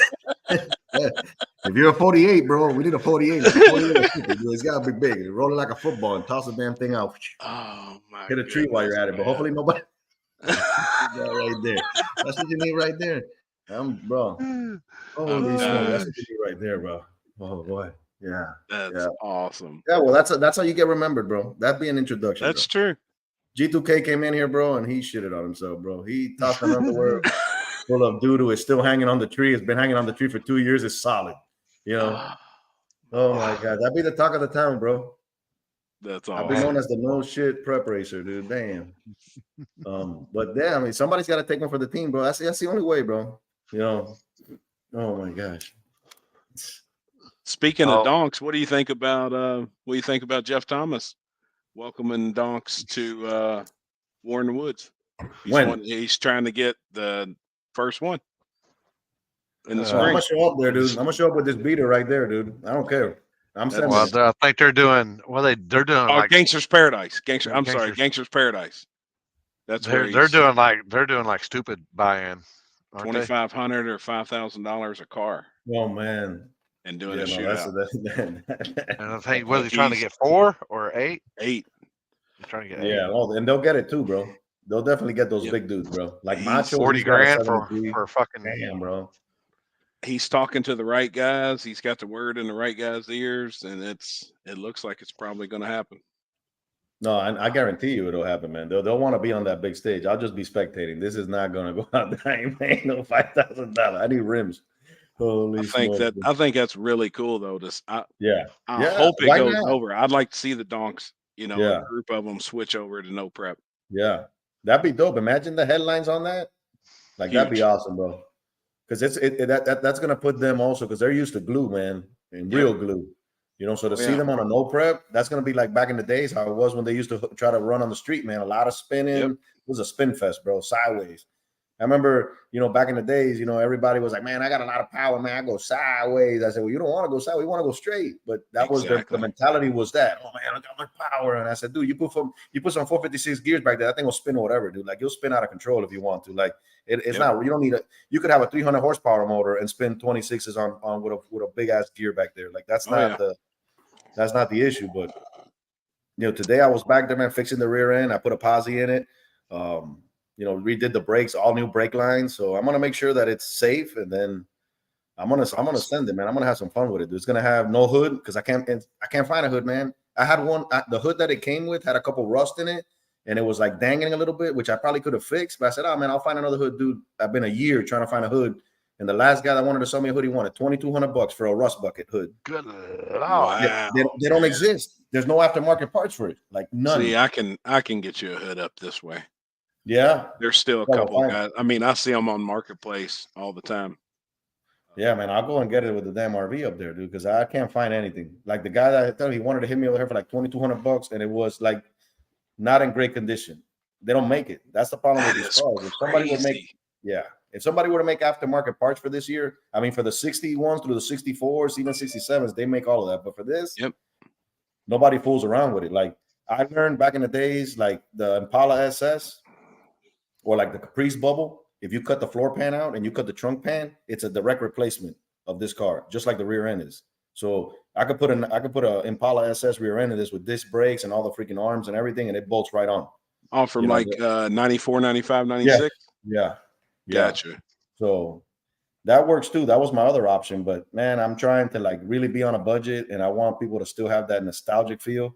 Like, where it still looks like the top is in decent condition. I'm gonna clean it up. It's got a little rip. I'm putting some little duct tape, and that's how I want to ride, bro. Like I want to like people like that, dude. It's not a show car. It's here to have fun, burnouts, a spectacle, but not, a show car. If I wanted to go and, man, those quarter panels are the size of a Toyota Corolla. Yep. It takes me hours to block that with a block one of them 2x4, dude. 2x4x8, bro, blocking that damn Joker. I remember one time I was restoring one. And I got so mad at the way I was tiger strapping, and it still had like little thing, man. I grabbed a hammer and I hammered the whole quarter in, like put a whole skim coat of body filler, man, like complete body filler the whole panel, and then with a big old 2x4. Yep. I said, dude, but I'm old now, bro. I'm tired. I don't want to. Are you gonna paint it up like fake patina? Are you going to leave it primered up just the way it is? What I'm going to do is I'm going to grab a little bit of brake cleaner with some lemon juice and shit, and I'm going to smear it, dude. And let that thing like set up in a couple places, and whatever stays on it, man. If I could restore that red on it and bring it out of the primer, that's how I want it to look, bro. I want it to look like it came out of the ocean, but it's got a badass engine combination. The interior's clean where you could sit on it. You know what I'm saying? Like it's nice, and then some nice wheels, bro. If I ever want to take it in and paint it, bro, it'll take me probably maybe a month to, what I do is I do a panel a week. I'll grab that door and I'll, body work whole week on it. Be perfect. I used to paint these black, man. That's how I've always painted my cars. I paint them black first. When I used to have my body shop, people used to come and say, oh man, you have a little dent here, a little dent there. I said, look, when I'm done with it, I'm going to spray it. When I spray it, you could come and look at it. So I would do all the body work and spray the whole car black, like if it was painted. And then I would have the customer come over. Now with a piece of tape, let me know what you find. If you don't find anything, I'm going to block it and I'm going to repaint it again. Yep. So That's the only way to do it. So I'll grab, like, let's say that fender, block the whole thing, paint it all black, and then look at it every which way possible. Yep. You know, back in the days, you know, everybody just wanted to shine. I don't want it to shine, Chico, shine. Just give me shine. A lot of clear shine. They didn't care about the waves. It wasn't until they started like looking at these show cars, you know, like these classic Chevelles and Camaros that, you know, they're like, man, it looks good. You know, these things were like this, bro. Nobody cared. Just as long as it shines. I want like a lot of clear. It's wet. Yeah, wet. But then when you look at it on the side, man, you get motion. Look man, like the ocean. Yeah, like that. But nobody cared, bro. Oh yeah. Maxwell like said surfing. You got a grill? You got a grill? Yeah, it's got a grill. It's got a grill, and I got the original bumpers with the bumper guards and everything. Like, it's gonna look legit. Look, awesome. You know, but the bumpers have the little patina on it because I mean, right now to dip a bumper is like $2,000. Oh yeah. You know, I remember a bumper to dip it was like $350. I'm like, dude, I cannot. No way. Yeah. Send it to Winston and Diesel to go into the ocean. Exactly. Was he the ocean dude where it built the truck and it was cruising? Yeah. Put the big mud ocean? tires on. Yeah, the monster truck wheels. I got you. And if you think about it, bro, that the views came because of that wild stuff, bro. And it's crazy, but that's where like the stuff is getting catered to. Like, it's wild to see. You know, you get that and that gets views. You restore, immaculate a car and nobody cares. You know? No, I agree. Yeah. I mean, him dropping cars from the crane and blowing stuff up and running stuff over. I mean, it's. Well, I got a buddy right now that tells me, he says, you know, once you get this whole Hellcat stuff going, he says that he's gonna simultaneously now build something to just race that Hellcat S10. He just wants to humiliate the S10 any which way possible. He says, and if I beat you, I want you to grab the Helmy motor. I want you to throw it in the trash and set it on fire. I'm like, dude, are you kidding me right now, bro? So then I told him, I said, what I'm gonna do is, if I beat you, I'm gonna grab your car and I'm gonna put it in the street, and I'm gonna rent a Bigfoot, one of those Bigfoot trucks. I'm gonna find one somewhere, dude. And I'm gonna hug that corner, bro. I'm just gonna run it over. Bah, bah, bah, bah, done. See you later. You know, crush it. Oh my God. Wow. He's like, put it on paper. Put it on paper. I'm like, dude, but it can't be a Fox body. He's like, what do you mean it can't be a Fox body? I said, I don't want you to race a Fox body. It can't be no Fox body, no Vega, no New Edge. Get yourself something heavy, man. If I'm gonna be at 4,000, get yourself something at 4,000, because I know that motor's heavier than any big block I've ever seen, bro. Wow. Yeah, it's just heavy, the blower on them's heavy. Dude, if you've seen the video, bro, I couldn't pick up the blower, bro. I thought I was just gonna come in the top and go like this, like a plastic intake, bro. You thought, huh? Bro, I pry barred it, and then after I pry barred it, when I went to pick it up, and then I almost filled it, bro. My son was filming, and when I went to walk off the trailer, the tip of my foot, the shoe grabbed the little edge of the trailer ramp. Dude, I almost ate it with that. If it would have gotten like a little more, I would have flown with, and it would have been a blooper, but I would have tossed that damn thing. Probably hit the wife that was sitting on a chair. You imagine reaching over the fender trying to set one of them on? No, you can't. There's no way. I mean, it's a 2-man job. It's 110 pounds at least, bro. It's a bag of concrete, like a huge bag of concrete. That's what it felt like. It has a little grip in the back for you to grip it, but I'm like, damn, that's just too big. Right. Holy smokes, bro. I'm telling you. People don't understand, dude. When you're trying to do something different, like, you know, like, you're gonna run into some issues, man. But I think that it'd be cool as hell to. It will be. To just do something different, man. Yep. And it's really cool too, with Mike being so talented with the Hemi stuff and him being in Florida right now. Like, you like, really do need to take advantage of that, because he is slick with them engines, man. He knows what's up. When you think of that, like, that's how it like all the cards play. You know what I'm saying? Like, he's got shop Hellcat. Like, he knows everything about these motors. You know what I'm saying? Like, I look at it and it's like those doors open. Oh yeah, T-Bone wants to get me bad, bro. He's been chasing me like crazy. I got a Fox body, T-Bone. Don't sleep on it, dude. I still got a Fox body I could do some damage with. But you know, the fact that he's here, you know, and that's available to me, it makes it so much a big difference, dude. Do you got to have like ECU and dash and like, well, some of them come like foot pedal and, you know, all them sensors and shit? Or Holly makes like a Dominator for the Chrysler Hemi with the variable valve train. I'm pretty sure that within that system, they have it all where it's like plug and play, just like a Terminator kit is on an LS. Gotcha. I got the pedal. The guy gave me the pedal with it, so I believe that the harness will adapt to the pedal. They got to figure it out because they're swapping these into all the new stuff, and it's with Holly stuff. I've seen like a couple Holly builds that they put the Holly. If Holly didn't make it, then I would be really going up a slippery slope, having to have all the harness. They have to do the everything that they have to do the ECU and the foot You'd pedal have to have and it everything all. before, Yep. like the You first basically would have to have the whole car. Yeah. Yeah. So Holly is going to be a crucial point, and I think I talked to Logan Duval. He told me, man, whenever you're here, you want to tour the Holly factory. So I don't know if he knows somebody or what. He works there. Really? Yeah, he works at Holly. Well, so he told me, he said, whenever you're up here, you want to tour the Holly, factory. So I said, man, if I could tour the Holly factory and then shout out them for that ECU, man, it'd be huge, dude. There'd be so many people involved. Yep. And that's what I would want, man. Like I would want everybody, as much as possible. I was gonna do some stuff on the channel to just say, you know what, guys, if you guys want to, like depending on what you guys want to like sponsor the truck with, I want to make a wrap where I could put everybody's name on it, and the whole truck be wrapped with all the subscribers' names and everything, bro. Like everybody, like if you want a big piece, then obviously I'll put you on the hood. But I think that if everybody were like to come together, man, it'd be huge, bro. It'd be like something for the internet, like something that would take it by storm, something, of that caliber, Hellcat swapped and whatnot. So people, I don't know, man. Sorry, I'm gonna pass an offering plate, dude. Little collection plate in a little bit and start taking the stuff. What's up, Caleb? What's up? What up? So do you have? We had in the group earlier. I don't know if you're used to this, but we always ask, "What's your worst hotel story?"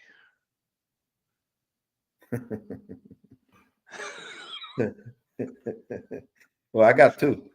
All right. I got two bad ones. Well, all right. The first one, back to Dig or Die. I've been going there consistently, right? And we've been staying at what the hell was it? There's like a Windham there. It's like a main nice elevator.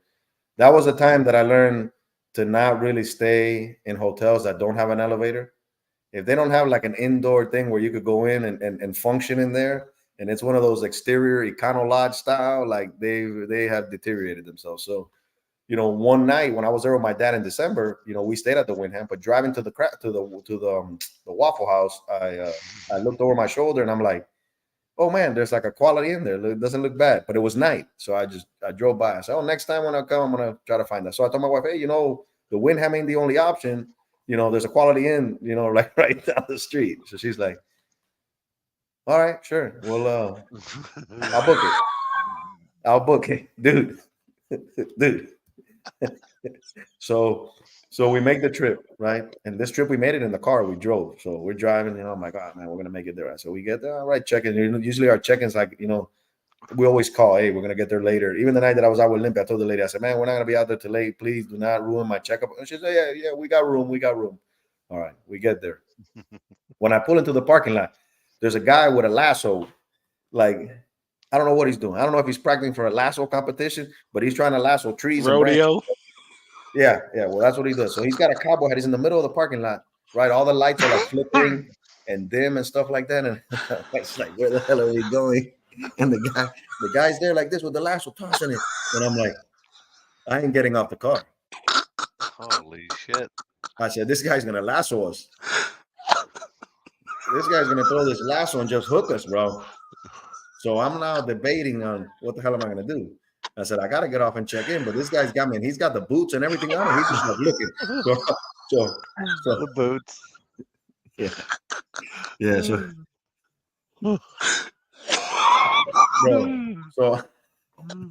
drive forward. We're making eye contact, bro. The guy's there with the lasso. Bro. Let me see if I can stand back, dude. Hold on. He's there with a little lasso, like, oh shit. That's gonna lasso. Dude, so I'm posted, right? And that, when I get to like a hotel, I'll pull up, you let your wife out, she'll go inside, do the paperwork, you look for a place to park, then you get all your bags on, you gotta go. But now I'm looking at that there is no elevator. This thing is out in the open, out in the wild. You got a guy, when I look at a guy, I got two guys smoking a cigarette right on the balcony, and my room's in between. And I'm like, so now I got the lasso guy. I got two guys up in the balcony, and it's like midnight, So we back it up, and I go right into the. We park like right close to the curb. Now it's not, hey, honey, get off and and go do your thing. No. Now we're all three together, like tight. I said, if he's gonna lasso us, he's gonna have to throw that lasso real wide to catch like a bull. We're all together. So now I'm walking. I'm acting all hard. I'm looking at everybody like just like whatever. So she goes in. We get the room. The room is on the other side, right? The guy in the lasso, he's still lassoing in the whole parking lot. He's trying to lasso mirrors, rearview mirrors. He didn't care, bro. I felt like asking him what the hell was he doing. I wanted to say, man, like practicing. Yeah. Well, and he was doing like little jumps and stuff. So I don't know what the jumps were for. He was like, he's riding a horse. Riding a horse. He might have been riding a bull. So I'm like, holy smokes, bro. So, all right. So we go, mind you, we go up the stairs. I got to drag all the bags and everything. And then the lights are like flickering, that cringe look. So I told my wife, stay right here. So I walk like forward and I look to my right, look to my left, like make sure, like, because them, you only got two sides on those hotels. You got these doors and you got this door and you got a little walkway that's in between, like a certain span. So I look over, she's like, oh, all right. I said, no, nothing. Right, come. So we go get to the door, right? Door's open already. There's no sticking a key. They gave her a key and then the room key ain't even working. So now. But the door's already open anyway. Yeah. The thing's blinking red, but we need a key because I'm like, eventually we're gonna need a key. But like I push the door, the door squeaks. I'm like, all right. So the furniture in there is psychedelic. Like everything is like one bed is a two bed, two queen beds. One bed has like a black, headboard. The other one has like a beige. It looked like it had just gotten put all together from like a thrift shop. Like, they grabbed the lamp, they grabbed the table with two uncolored chairs. So I told my wife, hey, just let's go in, let's make it through the night. She's like, this place sucks. I'm like, I know, but let's make the best of it. Let's just try to work it. So when I walk in, like the door, the connecting room door, that bitch is loose. Like that thing is like they've kicked it, right? So she's like, honey, the door. And I'm like, the door's fine, babe. Like, it has a deadbolt lock. No, not that door. Have you looked at the front door? Dude, the front door had like 6 deadbolts, like inside, like little keychains and hooks. And the bottom of it had a kick plate and it was twisted. So the door wouldn't even close. The door was broken to begin with. Like somebody had kicked that door like a raid. Like they raided that joker. Bathroom, the baseboards was all off and all full of mold. Like they had just like, good Lord. So now we're looking at each other and I'm like, well, and she's thinking. She's like, tomorrow I got to stay in here, for the majority of the day while you go out to the event. Like, this is not comfortable. And I'm like, damn. So now what do we do? There's no bookings, there's no stuff. So we were stuck in a bad situation. The water, when you opened up the pipe, like everything was like, and when you look at the top, it's just like squirting, but barely, like, I'm like, nah. Then I look at the reviews, it's like a 2-star, it's not even a 2-star, it's a 1-star. So that was the nicer one that we stayed in. But recently we went to this Lake Cumberland Dragway, and I know that you guys have seen. I reacted to that video. You guys have seen Casey Max's issue. So as I'm driving that way, I'm thinking to myself, I'm saying, I hope that's not the hotel we're staying in. And I'm like, hope it's not. Then he said something, don't stay at the Lakers Inn. Well, guess where we're going? To the Lakers Inn. I get to the Lakers Inn, and the lady has like a bulletproof, just like a wall. So with like glass and everybody, right? She can't even communicate. She's talking to me through the glass like if we're in prison, like, hey, how you doing? So there's about a crack on the thing, just enough to slide the card, just enough to slide your card and the room card. Dude, we went into the room. I mean, everything looked like there was dirty towels. The connecting room had like toilet paper in the deadbolts, like toilet paper and tape. That was like your deadbolt. Like you could literally poke it with your finger and look into the other room because there was no other door connecting. The bathroom had like a used soap. All the towels were used. Like it was. Well, they're trying to save money, man. Trying to save money. It was the only hotel in the vicinity. and it was booked. You know, you got like everybody staying in this damn rat hole, but just the vibe of it, man. Just the dude, the soap was like sandpaper, if that makes any sense. Oh yeah. Like it looked like it had got dry. It looked like, like you got like the hand cleaner, like Gojo, that Like some lava, some lava hand soap, bar soap. The Agent Orange or whatever it's called, that with the you nailed it. The pumice and stuff in it. Dude, speaking of Hank Hill, bro, there was after I went to the McDonald's, right? And I'm sitting down, and there's like these 6 old men coming, right? And they're talking to each other, bro. And Hank Hill, bro, that guy he looked like Hank Hill, and his voice was spot on like Hank Hill, bro. Like, hey, where you gonna get, dude? My son didn't understand what I was doing. I said, I'm recording this dude. And if you could hear this audio, dude, if I could find this audio right now, bro, that I have here on my phone, like I recorded the guy talking. And if you hear him, it's Hank Hill, bro. Like it's 100%. Oh, but dude, so the room, all right, once the whole hallway, like to get in there, they have like a little closet, and I opened up the closet because I was nosy to see, bro, and it looked like somebody, old mattresses, like just like some dude was sleeping in there squatting. The lady told me that there was going to be like continental breakfast. So I woke up, usually I go down and I'll grab some coffee. I'll bring it back up, or the wife does, I go down there, and I step into the office, and the lady, I'm like, where's breakfast? They have like this door that's like shut. And I'm like, breakfast. The lady comes, no breakfast here. I'm like, where's the continental? You said from 6 to 9. It says it on your brochure. Nah, you ain't getting no damn breakfast. Like they ain't nothing. They ain't no coffee. They ain't no sugar packets. They ain't no salt packet. They ain't, dude. Wow. It was terrible. We were there 2 nights. I know Casey Max was only there 1 night. We were there 2 nights, bro. And it was like, the lady was like, you need towels? Hold on a second. She would go into the other room. I don't know whose room it was, bro. Just throw towels into our room. Like, here you go, towel. You need a comforter? Here's the room, next room door comforter. Like, then at the end, when I'm about to leave, she's like, checkout is at 10. I'm like, ¿ah? ¿Qué tú dices? And then the lady's like, she said 10. You should have been out here 10. It's 11. I'm like, yo no sé lo que tú dices. He said, you don't speak English? You don't speak English? I said, oh. ¿Qué tú dices? Me voy, right? So she was pissing me off because, she kept on like just like harassing. And then I said, I lost it, bro. I looked at her, I said, what the hell's my continental breakfast then? Huh? You want to tell me to leave here at 10 in the morning? What the hell's my continental breakfast? You promised. She's like, oh, you do speak English, huh? You do. Oh.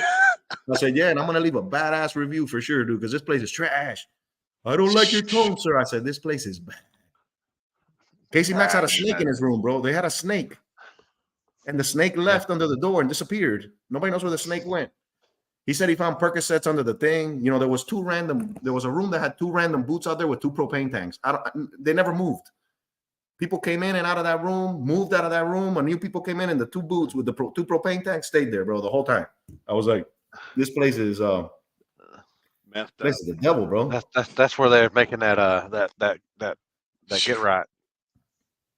Bro, exactly. When I read the reviews after, when I took the time to read them, I was like, dude, this place was bad. Like, this place was not what it is. So I think I talked to Billy the Kid. I said, where'd you guys stay, man? Because I know you guys stayed somewhere. He said he stayed somewhere else, and he said he was he told me he told them something. I don't know. He was with a street outlaw or something. They gave him like a suite somewhere. Like, they got a better hotel room somewhere. I can't remember the name of it, but I said, man, next time I come in there, I'm gonna go to that hotel and I'm gonna say I'm with the outlaws, and I'm with somebody. I'm with every outlaw you could probably think about.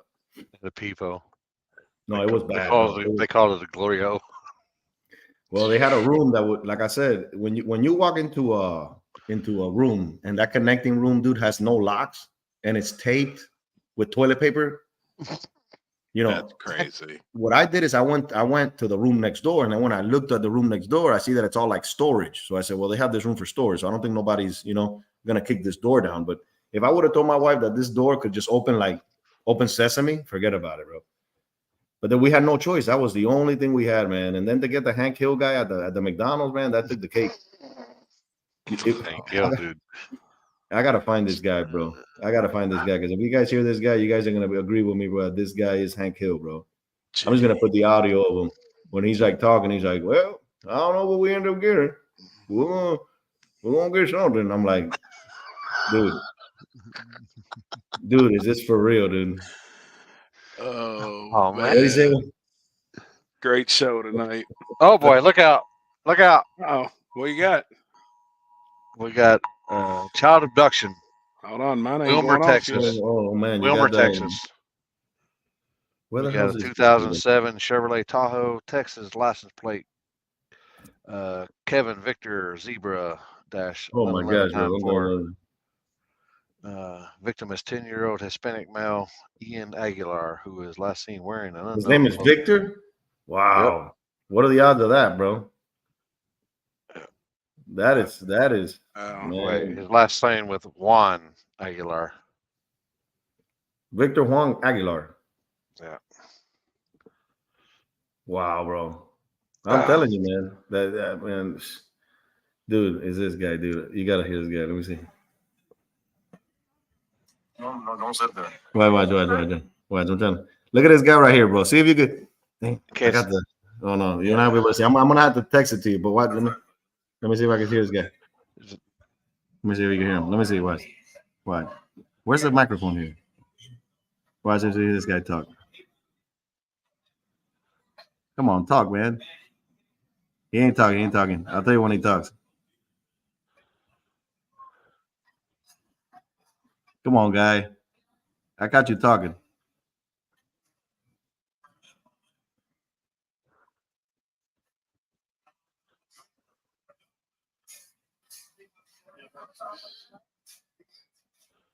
I'm gonna send it to you, bro. And see if you could chop. Send it in Messenger. Can Messenger? Yeah, I'm gonna chop it on Messenger. Let me see if I can hear this guy. Bro, Follow Messi was right behind me, but you gotta be able to see this guy. Let me see what. Watch. Come on, dude. You gonna say something? I gotta send this to you, bro. Let me. I'm gonna forward it to you now, so you could grab this guy's audio, bro. Because this guy he looked just like him too, and the voice was identical. I think that they picked. I think that this is the guy, bro. Like this would be the guy to. Let me crop this here, man, real quick, because it's a pretty long video, but you gotta see this guy. They were talking up a storm. Then I couldn't figure out. He looked like Elmer Fudd too. He had the Elmer Fudd. Oh my goodness. Poor guy. Only in Kentucky. Hurrah. I'm gonna send it to you. Let me see how I can. Hey, did he have Louisville on his tattooed on his chest, on his belly? No. Dude, no, watch. Let me see if I'm gonna send it to you. When you hear it like personally, you're gonna be like you're gonna be like, damn, this dude does sound like him, but I gotta get it, I gotta crop it and send it to you. But I'm gonna send it to you in a little bit, right? Let me see if I can get it out there because you guys would crack up with this guy, bro. I just gotta make it 2 minutes because I know that Messenger doesn't let you. Yeah. They put like a little lock to it where you can't pass over like 2 minutes on it. But you gotta see this guy, bro. He looks like a mixture of Elmer Fudd and Hank Hill, but speaks just like Hank Hill, bro. Oh my god! Like if you as soon as you hear the voice, if you were to close your eyes, you would think it's Hank Hill, bro. Like that's what I'm saying. I'm let me watch this shit, dude. I gotta send you this, bro. Let me Messenger. Hold on. He talks like, hey, you gotta get it, and bro. All right, here he goes. He's gonna go to you, but you're gonna tell me if you hear the guy's voice, man. Like it's just like I said, but in order to get his audio out of there, here we go. It's preparing. It's about to go and shoot it to you. Oh, man, it's been a crazy night. Peter Griffin. No, I just had to look it up, see who it was. I know who Peter Griffin is. No, Peter Griffin is the fatter guy for sure. Is he the fatter guy? No. What is he? He's not the fatter guy? All right, well, hold on. Now here's gonna go to you, bro. Let's do a little intermission. Let's change this to this. Y'all need to quit doing that shit. You're gonna get me high. I thought you were already, dude. I thought you were already, bro. Let me see right here. No, they keep saying safety meeting shit. I'm fucking be like here pretty soon. Be like, just pass it over to me. There you go.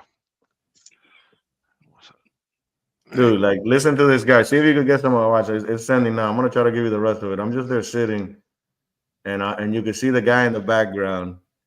But just when you hear his voice, because it's like little kids when he opens up his mouth, it's really hard to hear. But as soon as you get it to like hit, you'll see like, man, like that dude does sound like if you like get Hank Hill's voice, if you get like a little clip of his thing just saying anything, like hey, and you get this guy, man, this guy took the cake. So it's one little bar. It's about to go, bro. Oh shit! Did y'all see Happy that you might be blocked from this because it's your birthday gift from there it is. Give me a second. It's your birthday gift from I be damn. Holy cow. That's how you know it's cold. Wow. I love it. I wonder if that's one size fit all.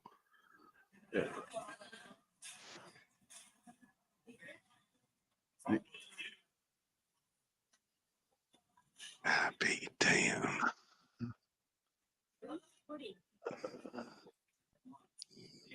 You got to listen to the guy's voice, dude.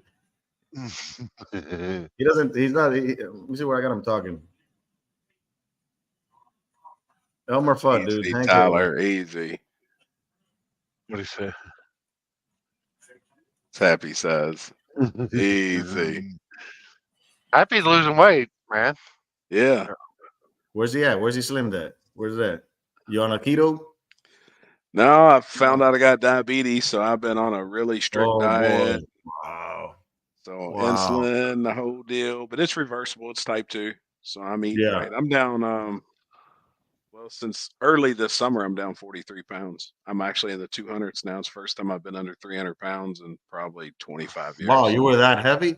Shit, I was 361 at one point, but then I always stay around 340. And I'm down to 228. Holy smokes, bro.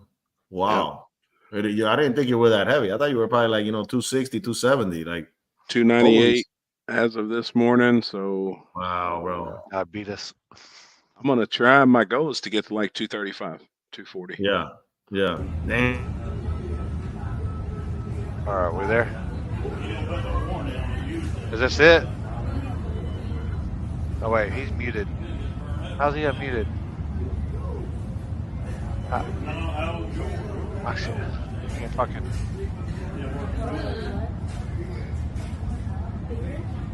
Are you muted? Everybody unmuted? Oh, y'all are muted. Are muted. Myself. I gotta unmute myself. Okay, you gotta unmute. You gotta unmute. Happy. You're muted.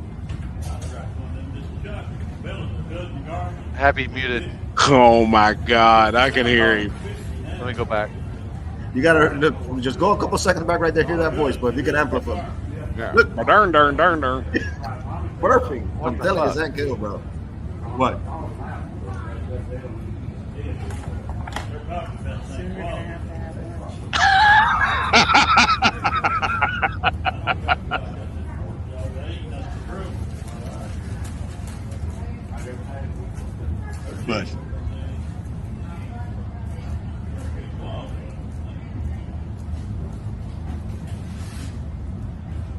What? I'm telling you, bro. He was talking before like crazy.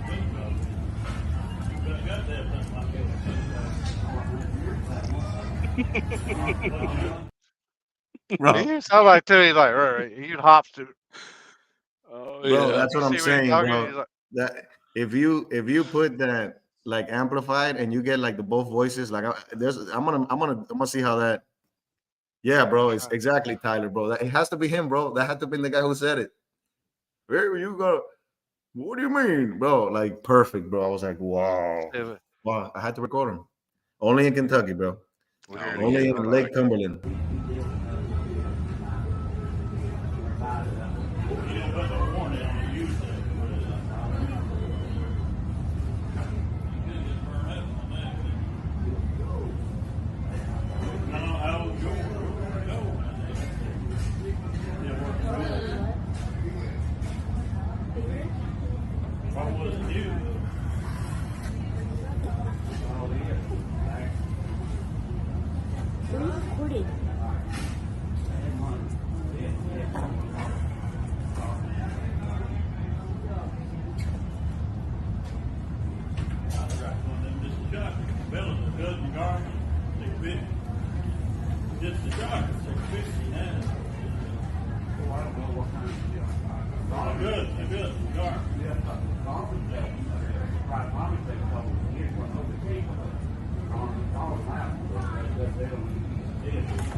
Oh, that's so awesome, bro. I'm telling you, dude. I'm telling you, bro. That guy. I'm gonna make it to where that thing is blown loud, bro. But that guy, bro, sounds just like Hank Hill, bro. When I went back, I said, bro, I've heard this guy before, bro. This guy's voice. Exactly. Where you go? Get, man, I love me some moon pies. You had any Christmas tree cakes yet or not? I had a box not too long ago. Ooh. The big box I or the asked small to eat box? some. I haven't been able to eat one. Yeah, you haven't been eating one? Yeah, man. Guess what? I can get some for you, though. Man, I want one too. You gonna have some in PRI or what? I may have to eat. I may have to treat myself in PRI. Yeah, you get to splurge. Yeah, you gotta come up and hang out with us, man. We have a good time in PRI. For sure, bro. I know that it's the following week. I think that Digger Die this year they moved it over just because. Yep.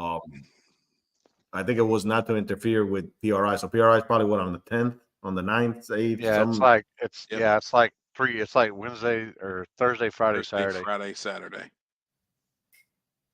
Yep. Well, and there's a lot of people I think that's coming up, hanging out, going to it, and then just headed straight over. That's what. Yep. That's what we're talking about. Yeah, that might be an option, man. You guys are trying to go to the pad this year? Oh yeah. Yeah, don't know when it is, but we will be there. Yeah, I need to figure out how I'm gonna go, but I don't know if I'm gonna pull up with that big old RV in the middle there. Right. Dude, I parked right up front.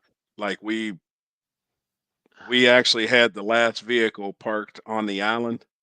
Yeah. We parked right at the starting line. And what were you in? You were in your truck? We were in a Tahoe. Yeah. Yep.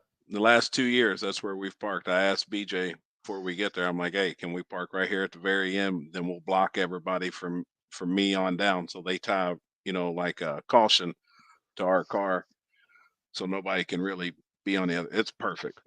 Yeah, well, you'll be getting those spots. I ain't gonna cap, man. They're good spots, bro. It's perfect. We do have a really good spot. Because I was thinking of pulling in there with the RV, but I'm thinking, damn, that might be sketch for sure, bro. Well, there is some parks though, not far from there. There's some RV places like I was about to say, I was like, no, what the fuck you trying to get him into here, man? There is some RV spots not far from there over on the water. That's actually Chuck was telling me a story, bro, that he says every time I go places, I like to sightsee and I look at properties and stuff. So they went curious and they went sightseeing, bro. And they said that this dude literally, gun in hand, what's up? And then when he saw a lady, he's like, oh, and then Chuck said they did, bro. The guy was like, he didn't know where to go. Chuck's cocking guns and stuff. He's waiting for him, bro. I'm like, wow, bro. Dukes of Hazzards, bro. You've never been? You've never been down there? No. Last year I got bamboozled, man. They were like, oh, it's canceled. And I was like, oh, I guess, shit happens. Somebody leaked something and then everything was, next thing I'm seeing all these videos. I'm seeing Limpy live. I'm like, what the hell? What was this happening at? I heard it's canceled again this year. But Yeah, it's definitely canceled, bro. just holler at us. It's definitely canceled, dude. They don't want me And a there, lot bro. of feeds out there, they're pre-recorded, people. Yep, They're pre-recorded. They're not live. They're pre-recorded. They're pre-recorded 2 years in advance. It'll So, change your life though, Victor. Like it's badass, man. yeah. Well, that's one of those places like I wanted to, to check out and make sure that it is what it is. Oh, there's Outlaw Media in here now. What up? What Heavy up? their night. Yep. That's their spot. Sherry and Ryan, yeah, they would know. So hey, let me know where I can park the RV at. Can I park it somewhere around there? I don't want to. I'm gonna try and get tattooed by Ryan while I'm down there for the pad. Yeah, that's fire, man. I've seen his work. It's fire. Yep. I'll take every light. I'm Dukes of Hazzard in that RV, bro. Every year, man. Every year. Yeah, it ain't happening. Every year, it ain't happening, bro. Holy smokes, man. Yeah, it's wild. It gets wild, but I gotta be part of it, bro, somehow, some way. So I gotta figure out. Maybe I'll just stay somewhere with it and then Rosin Diamonds. Drive the S10. I'm gonna race the S10 there, bro. If I get the Hemi engine in there, bro, I'm gonna race that damn donk there. So how quick are you trying to get it together? I gotta get this thing quick, man. I don't want to waste too much time. I'm thinking probably doing like 10 videos on it. Hopefully if ATI gets back to me within the day or so, they're trying to iron out what they want, to do. So perfect. Man, that's awesome. And I'll be down there. Hopefully, if it don't cancel, I'll probably be down there. You gonna get tattooed also? Yeah. Well, fuck, why not? I'll get tattooed. I ain't scared. That's there you what go. I'm talking about. All right, Ryan. I've only got like one. Right. Hey, you need to put some across your belly. No. Some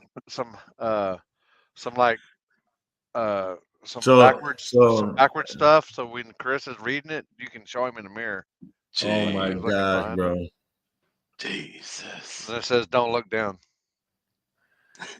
Right. Don't put it in the glory hole, huh? Exactly. Oh boy. Oh, boy. I thought it said Thug Life at one point in time, man. I know that they made a meme right there. It said something else, Cash Days or something. I know somebody did. No, it said Cali Nate. That's what it said. It said Cali Nate. I seen that meme. Oh boy. Yeah, it's wild. Dude. Bacon grease. How many events have you done this year? Man, I've never counted. I almost have like amnesia, but it's been quite a few. I want to say, I don't know, man. Probably about 30, 40, maybe. This has been a really big year for you, right? Yeah. Next year, man, it's gonna increase. So I gotta see, pick my battles as to where I've seen. I mean, obviously, it's helped me out a lot to go and visit these tracks and see, the environment and know, my surroundings and my way around it. So there's definitely a few tracks that I want to go and visit. Like look, Decker Boys. I'm not gonna be able to make it, but I would love to check that track out. Not for any live purposes, but to see it, and experience it. Kentucky Dragway too. A bunch of stuff in Texas that I haven't gone to. Something in Oklahoma. I would have loved to, head down to H-Down Throwdown, but it's just not happening. I'll be there this weekend. Yeah, that's a banger, dude. Just to check these places out, man, and see what they're about. But that's one that, just like that. So awesome. Just like that. I mean, when they were gonna have the other one, I was trying to make it happen and head that way. It's just that, for me to fly out there, I gotta fly into Missouri and then drive my way into Oklahoma. So it's a ride. It's different airlines, man. Sometimes you try to save here and there. I mean, airlines the prices on flight has just gone through the roof. So I try to stay local with my local airline when I go. But this year I'm planning to do a bigger vacation with that RV, man. Like leave sooner and just probably be all the month of June, July, and August, out there somewhere traveling. Hopefully I find a spot where I could have that medium point and drop it out. G2, man. The origin of G2, bro. Do we tell them how that G2 came through? Yeah. G2. Man. Is that G2? And that was a race that, I think that it was supposed to happen again. And then what happened? It got rained out, right? Again, the second time? Yeah. It's wild. That's wild that never came to pass. But that's a nice spot. It was Look, pretty there it cool. is. People already knew. Andrew, Twin River Raceway. Yeah. Man, I hope that subscriber ain't on here, bro, because he scared the hell out of me, bro. To be honest with you, like I wasn't expecting. I'm over there going like a security guard, bro, like thinking, what the hell's going on here, bro? The RV's right there. There's a guy in the bush. He's got that whole poncho on. Like I don't know what he's doing. He's in the cut. Them Budweisers. Yeah. I was like, holy smokes, bro. Like somebody's got to go over there and do something. I think Limpy was the one that told, man, go check him out. Go see what he's having over there. Like, peer pressure, bro. Peer freaking pressure, dude. Peer pressure. Imagine if I said, you were talking about filming. I said, man, that'd be the perfect guy to go film over there. Exactly. And then you walked over there and he's like, what did he say? Man, shout outs to him, bro, because he was solid, bro. Like, if somebody would have told me that guy in the bush was a subscriber and, they would have put money on the table, I would have lost, bro, because I definitely would have not picked that guy in the bush, man. That's why I said don't judge a book by its cover. That was like a slap in the face for me, man. Oh, bro. So, I made my way over there, and sure enough, bro, like, I see him in the bush there. I'm like, hey, what are you doing? He's like, G2? And I'm like, that was perfect right there. G2? I'm like, no way, dude.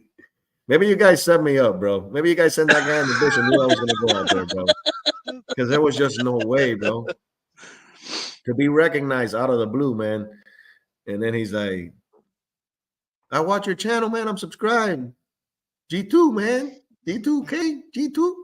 Yeah, that's so me, bro. awesome. That's me, bro. And he's like, then we chatted it up, bro. He's like, yeah, man, I come here all the time, and I'm chilling back here, doing my little thing, doing my little beer, getting a good time,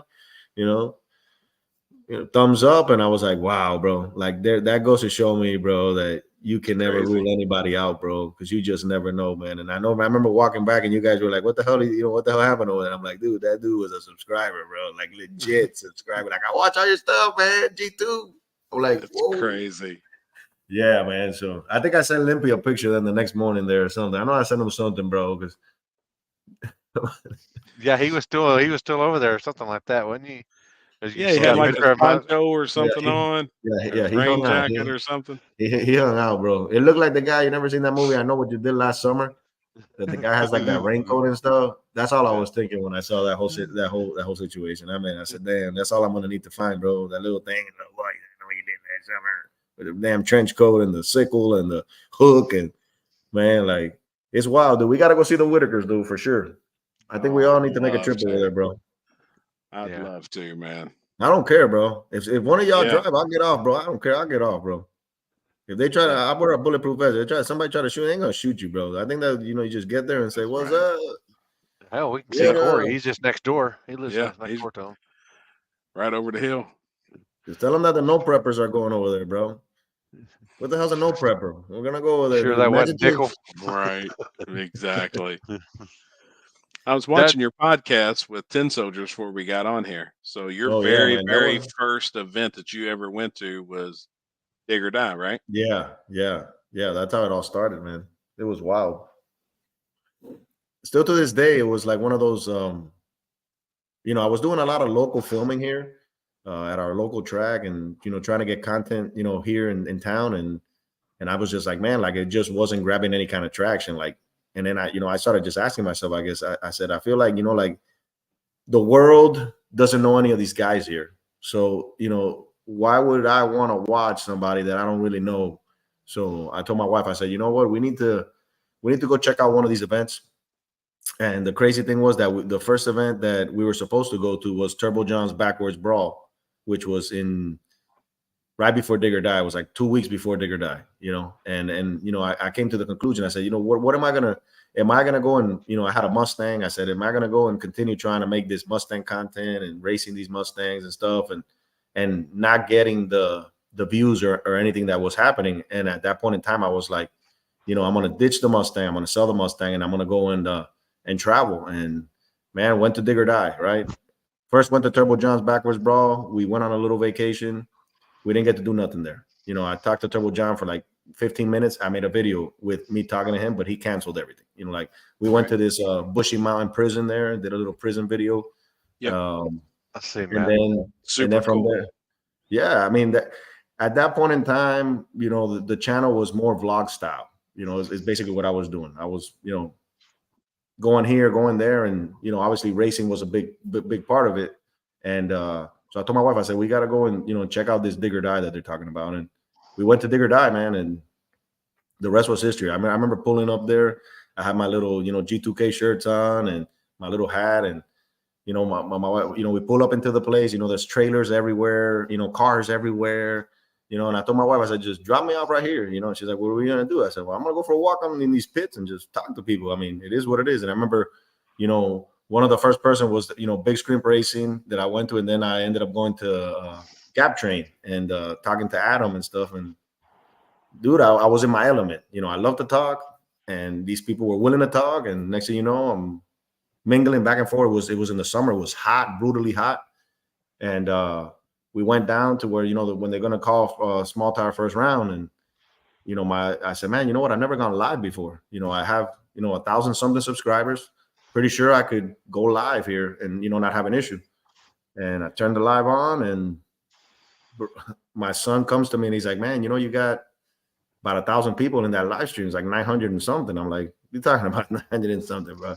You know, every time I go live, I get 20, 30 people. Like, what is this? Like, there's no way. Like, you know, like I've never seen it. I had gone on Facebook Live at my local track and stuff like that. Never got in that amount. And then when I look, I have like 900 people on the chat. I'm like, I said, is this for real? Are you guys in there? Everybody was like, yeah. You know, I started seeing comments and stuff. I'm like, this is wild, bro, to have these many people. So I began to just be announcing, you know, like, hey, man, like, who you guys got next? That Mustang or that Chevelle or the thing and that. And then they were thrilled because they felt like, you know, one of the comments was like, finally somebody like talks, like actually engages, like he's commentating. Yeah. And I felt that. I said, man, well, that's what I was born to do. So I'm gonna ride it. And you know, I remember going back to the hotel room, and we had picked up like, you know, a couple hundred subscribers, and people were thanking me for on the live, like, hey man, you're gonna be there tomorrow, like what's happening? And I'm like, yeah, sure, I'll go live again. And boom, another 1,000 the next day. And it just took off, man. From there, I told my wife, I said, you know, we're gonna get rid of the car, and I'm gonna grab this money that's set aside. Obviously, we don't have no sponsors. We don't have, like, the world don't know what we're about. So I'm gonna go out there and we're just gonna travel. You know, she wanted to, you know, see these places, and I said, man, at the same time, I'll film on a Saturday or a Friday, and we'll vacation Saturday and Sunday. So I bought plane tickets and began calling all these promoters, you know, and letting them know, hey man, I'm gonna show up, you know, and whatever I could help you. You know, you need a, you know, to some right at the beginning, it was, you know, I was donating towards like either small tire, street tire, whatever they wanted to do with the money. Like, you know, here you go. This is, you know, out of good faith. I just don't want to come over there and freeload off of anything. Like, I want to, you know, you don't know me, I don't know you guys. Let's make a relationship. So here you go. I'm gonna, you know, donate to the pot, and I'm gonna go out there and, you know, take up a little corner where I'm gonna film and do the outpouring. I remember going to this event, and I think that there was other people live streaming at that event, and they were like, kind of like, man, like, we're here, like, exclusive, like, what's happening? And then, you know, the promoter said, you know, they're with me, and I'm gonna, you know, let them do what they're gonna do. Like, and I always told people, I said, like, there's no threat. Like, everybody's out here. Like, we're gonna coexist. Like, if you really think about it, you know, live streaming is only gonna get bigger.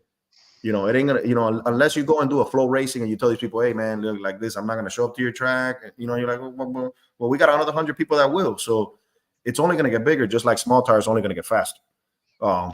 So, you know, the outpouring was crazy, man. Look, like right now, like this was something that I used to see from the other lens. Like, those are two cool dudes. They're chatting it up with all these dudes. I remember seeing you, you know, here talking to Lookout, and Lookout was somebody that I was always in his chat, you know, and now to see me here, you know, it's almost like overwhelming. And to have a relationship with you guys like we have, you know, which is, you know, deeper than racing. Like, we could call each other and talk. Like, that's amazing, dude. That to me blows my mind every time. Like, I think about it, I'm like, holy smokes. Like, at one point in time, I was on my couch looking, and now we're here, you know, sharing this platform together. So to me, it's been a ride, bro, and it's a blessing. So 2024, you know, we're gonna do some racing, and whatever events, you know, we have in store, man. The same thing, you know, like every time I go out to one of your events, you know, I call, I reach out. I'm just not going to show up, hey man, here's who I am. No, I like to establish that connection that, hey, you know, we're going to show up there and yeah, we're not going to have, the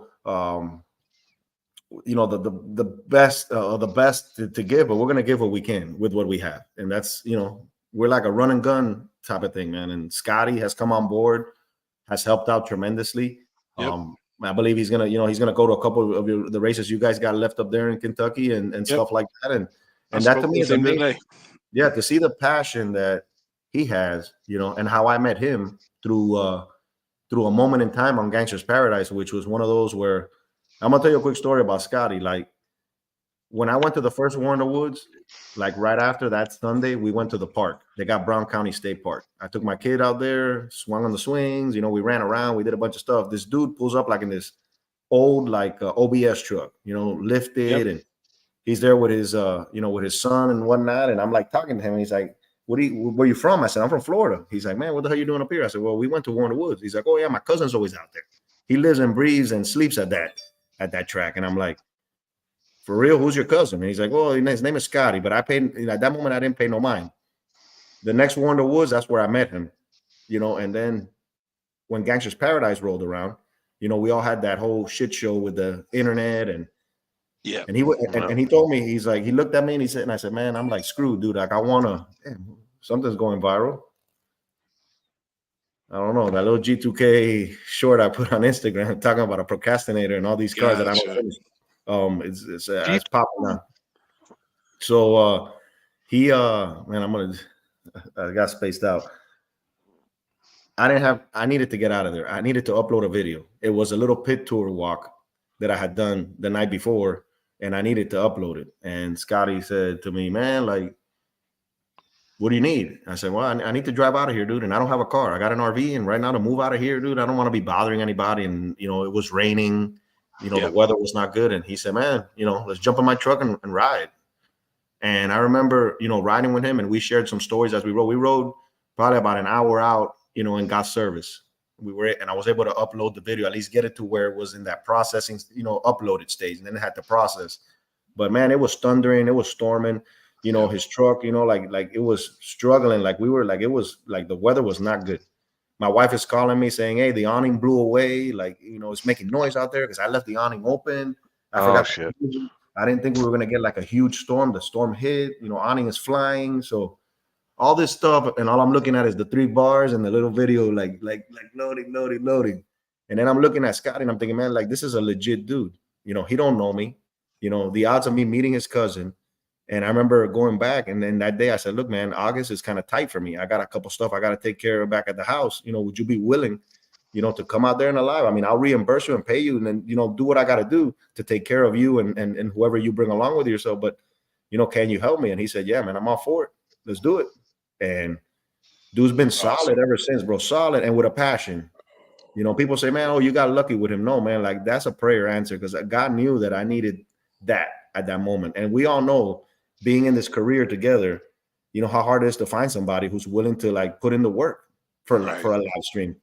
And to see him there, bro, in and out, you know, no questions asked, like grinding it and happy and relishing the moment, you know, to see him out there at your street race, you know, and him with Chicken Hawk and you and everybody, like that's a vibe, man. Like he's excited for it. He wants more of it. You know, and like I told him, I said, Scotty, whatever you ever do with your channel, man, you know that you got me on board, like for life or whatever it is that you need. You know, you came in at a moment that I needed you and you know, showed up. So the sky's the limit to him, bro. And to see that it's somebody who's knowledgeable. It ain't like, you know, okay, man, somebody offered me to use a live. No, like this dude was knowledgeable and the desire was there. Like it wasn't, you know, he asked me, like I asked him and he responded, man. And last time I stayed out there, he said, man, don't even rent a hotel, stay at my house, you know, and I'll pick you up or you drive over here. And we did, man. We hung out and it was awesome, dude. Like to me, it was like overwhelming to see the hospitality. And, you know, I think he's in the chat right now, but to me, like my hat's off to him, bro. He came in and I've done lives with other guys before. And a lot of the people weren't like really receptive to the just the vibe of the person that was doing it. And with Scotty, they just took to him, man. Crazy thing is that in No Prep Outlaw Mafia's live the other day, somebody thought that like his girlfriend was like my wife. He's like, I think Victor has his wife out there. Like people are so like sometimes ignorant with the comments that they say. But even to see his girlfriend Kirsten stepping up to the plate and actually supporting him and putting in the work too, dude. That's amazing, bro. Like you don't find that. You know, that's where I'm like blessed to know that, you know, we're for real. And if eventually we could have it outsourced where I could have somebody in the West Coast, you know, up where you guys are at, and we could, you know, bring that variety of live stream to different people. I think that'd be amazing, you know, coming 2024. Like I want to go everywhere, you know, as much as I can. I want to work on my race program too, to be able to have that variety. Like right now during the off season, I mean, we're still busy out here, but me, Mike, and everybody who's down here trying to put no preps, I mean, Florida's still behind. You know, the no prep scene down here is more like radio racing than it is no prep. You know, Orlando is going to put a good backside, the following week for Thanksgiving. So we're trying, but it's still behind the, you know, like I said, we're not in position yet to really be big. And I feel it's the logistics, man, the logistics of South Florida. You know, even Limpy, I said, 19 hours, man.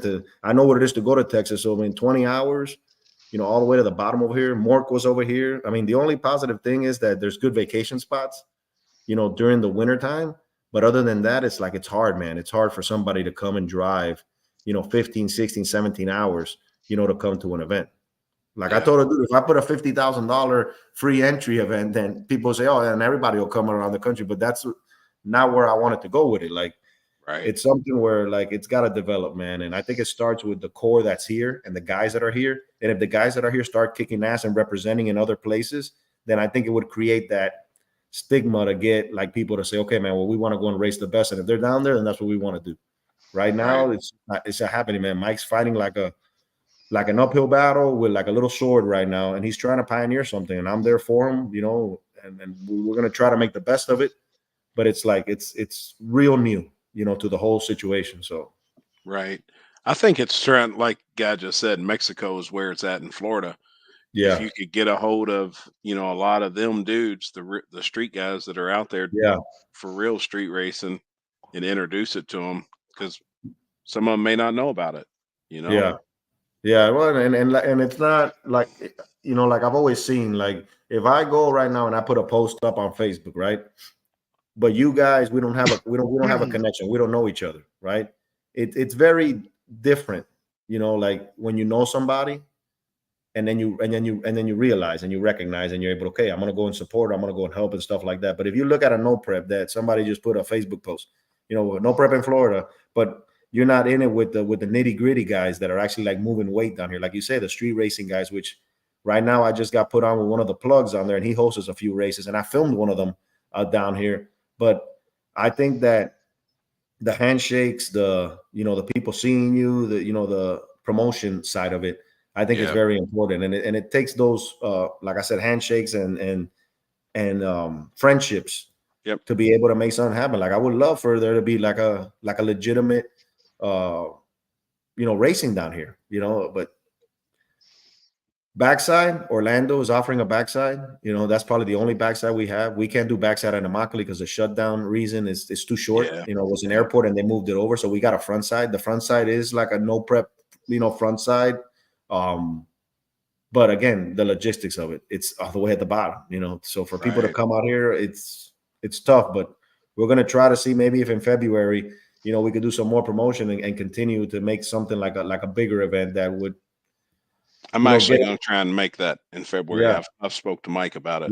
We'd like to come down anyways, just a vacation, you know, anyways, but come down and spend a week. That's what I'm saying. I feel like there's a lot of spots, and if it's able to be done, then obviously that'll be a kickstart to whatever the season is up north, you know, because that's what ends up happening. You know, usually, you know, March, April, May, that's when everything starts kicking off. So to have something in February that would be there, and I mean, we're only like 2.5 hours from Orlando, so it's not like it's terrible. The logistics of it. You know, I've told people stay in Tampa, you know, or stay in Orlando. The beaches are going to be still good. You know, like in February, we're not freezing out here. You know, it's still. They're still walking around in thongs and stuff. Is all what day. I want to know. All day. Yeah, I'm down. I'm down like a flat tire. South Beach. That's where we need to be at. South Beach. I'm telling you.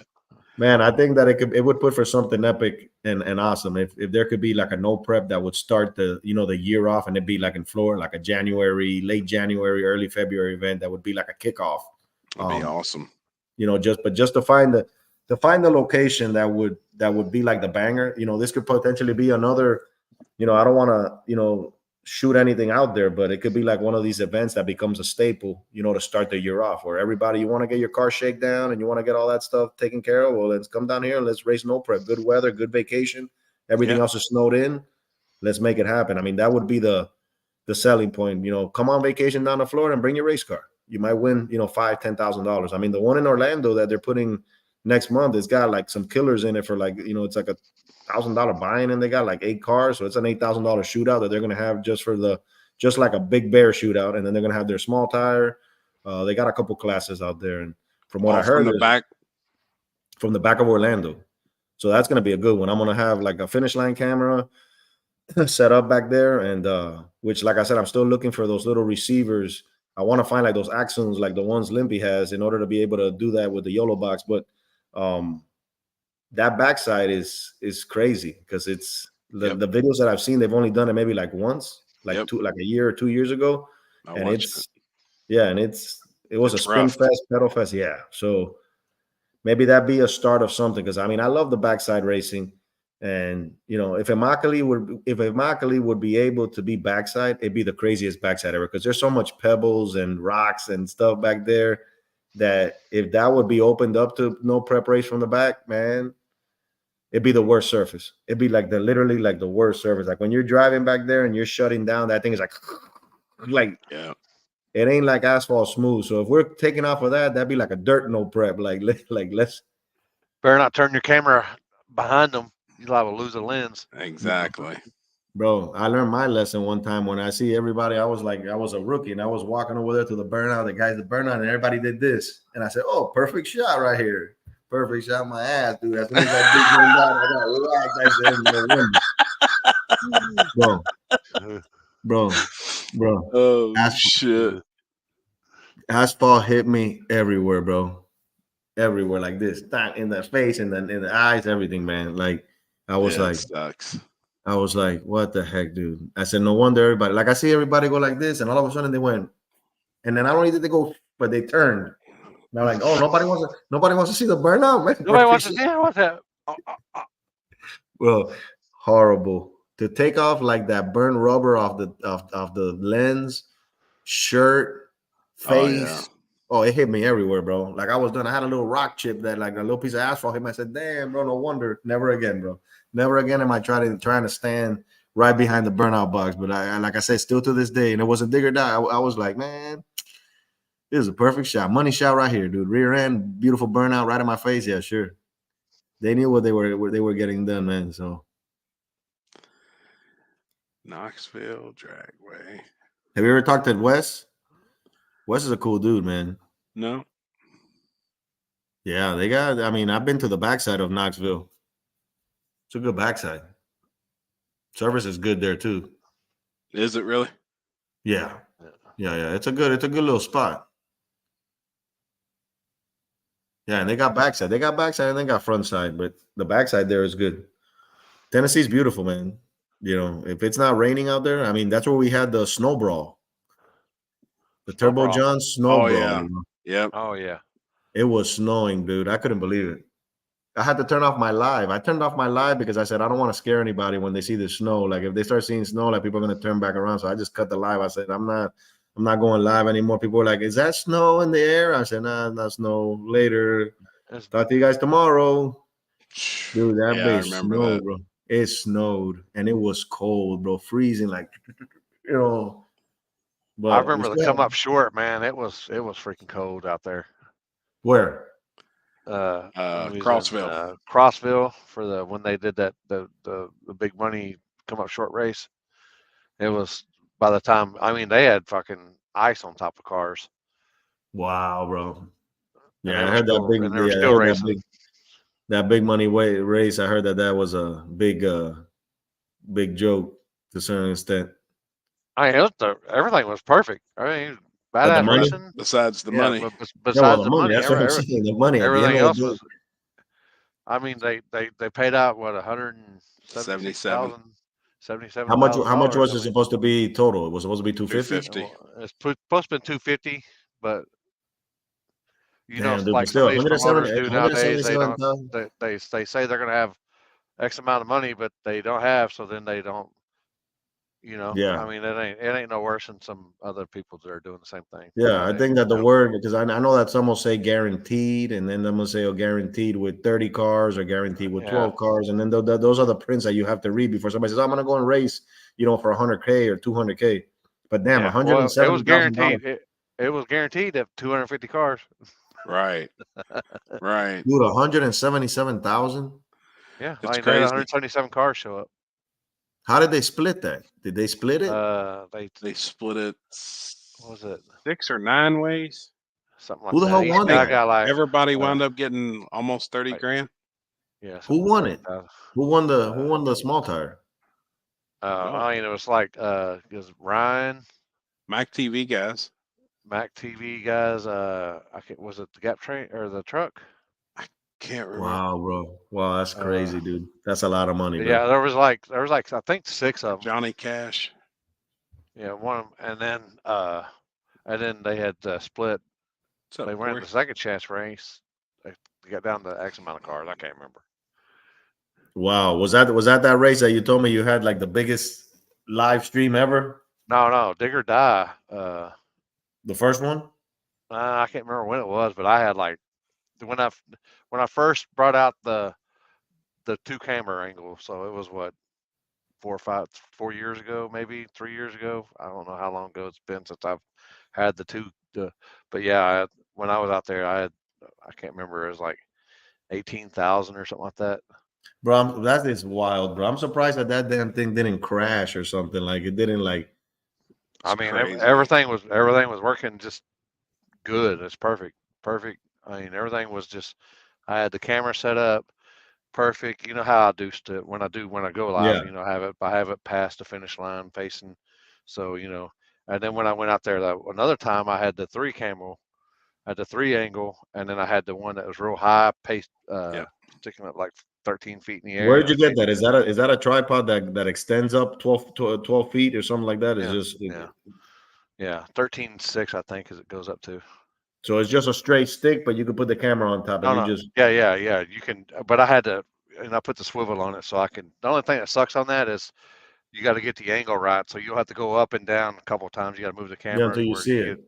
You get it right, and then I put 2 or 3 weights on top of it. I mean, the wingspan on it was like, real wide as it was.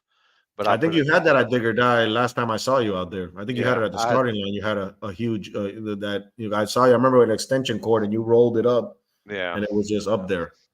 Yeah.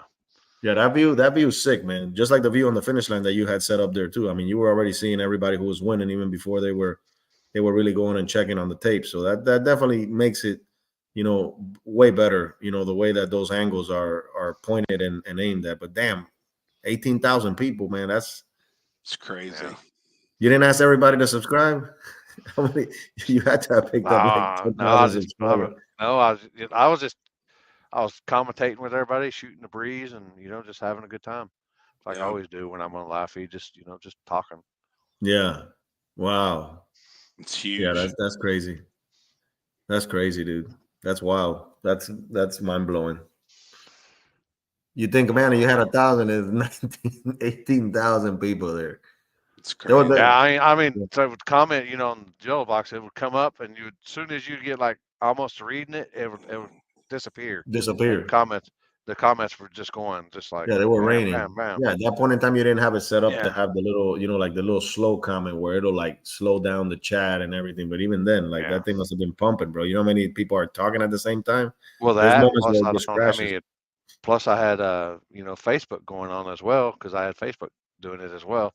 So I mean, I didn't have probably don't have how many I had on Facebook, but Oh, you had them on both platforms. Yeah, I had them on Facebook and YouTube, and Twitch and Twitch. But I think I don't even know how many people I got on Twitch right now. Probably 2 or 3. Like they usually hang out. Yeah, 3. Twitch. Oh, so you go live on Twitch too? Wow. Yeah. Yep. I mean, I have a Twitch account. I don't know. I can't. Most of that stuff's the gaming stuff, but Yeah, that's what I didn't understand. I know Tickle Fits goes on Twitch, and so does TSV, but I never understood the whole Twitch situation, because every time I go on Twitch, it's like gaming. Like, how do you categorize it as no prep racing? That's what I didn't understand to like initiate it. And that's why I just said the heck with this. Like, I seen people on Kick, you know, like this guy called Murder. He was like on Kick. I'm like, the hell's Kick? And I guess that's just another streaming platform. I just never heard of it before, like never messed with it. So that's crazy. I didn't ever hear it until my kid, you know, because she's a gamer and she told you about Twitch. Told me about Twitch and stuff because she was doing her games and stuff, and then she was, I don't know what she says that she can get. It's kind of like YouTube and Facebook. You can get like donations and stuff like that. Wow, that's awesome, bro. That's awesome, dude. Any more questions? Any questions we got? Nobody wants to ask questions anymore. What's your favorite event of the year that you've been to? Oh man, that's a tough one. Like this year, or like favorite event. What's your favorite event? Both this year, and then what's your favorite event? Favorite event, I would have to say. I mean, obviously, because that's where it all started for me, and I've been to like 6 of them already. It would be Dig or Die. I just feel like the vibe there is very consistent every time they have it, and you know, it's ran well. It's, you know, the surface is unguessable, and you know, I think that the fact that can never go like super fast there, it really limits the people who are fast to actually like try to tune to the thing. Because like I said, I've never seen like towards the end of the night, I see the passes get passed faster, but I'm more or less gauging what those passes are. And ain't nobody running in low 4s, ain't nobody running in no low 5s. Like it's like a mid 5, you know, somewhere in there is what I'm seeing. So it gives everybody that level playing field that I feel like, you know, like Cali Nate's going, you know, now. And I remember talking to Cali Nate about the Super Bowl, and he was like, well, War in the Woods is a Super Bowl. And I said, well, when you go to Dig or Die, like, you know, there's backside and then there's front side. So, you know, if I were to say like a legit backside, it would be, you know, Rockingham. And, you know, the amount of cars that always shows up is consistent. You know, there's some good street racing the night before. So it's a whole vibe to be out there. So if I had to say like my favorite event, it would probably be Dig or Die. The service there, you know, that I get, it's good. And then followed by like War in the Woods. I mean, War in the Woods is a banger, you know, followed right up next. I mean, I'm hoping that, you know, from my standpoint of view and looking at how fast they got this time around, you know, I'm thinking like if they continue bracket racing there, and obviously it's going to be no prep because you ain't going to add anything to the surface, but I think that the more they continue, the more people are going to figure that out, and it's going to get faster and faster. I mean, it's just it looked real fast this time around. With Dig or Die, I feel like you can't put that power, you know, like it doesn't happen. Sure. You know, so that's where I gotta always swing to Dig or Die, you know, as the mecca that I would say of no prep racing. Backside would be Dig or Die. Front side, I would say War in the Woods. Yellow Belly is a vibe too. I mean, these are like places that you know are big, but even KD, man, KD was a sight to see. You know, I had never been out there, and you know, if right now somebody told me, you know, what track would I want to take like my truck down, it would probably be KD. Out of all the tracks, it would be KD. I would love to get that rush and that feel of going up that hill. Yeah. You know, like everything else is like pretty straight. That's one of those that, you know, I would definitely want to experience as a driver. I love that event. And that event every year, I feel like it's getting more and more of the right vibe. Yeah. Like right people's coming.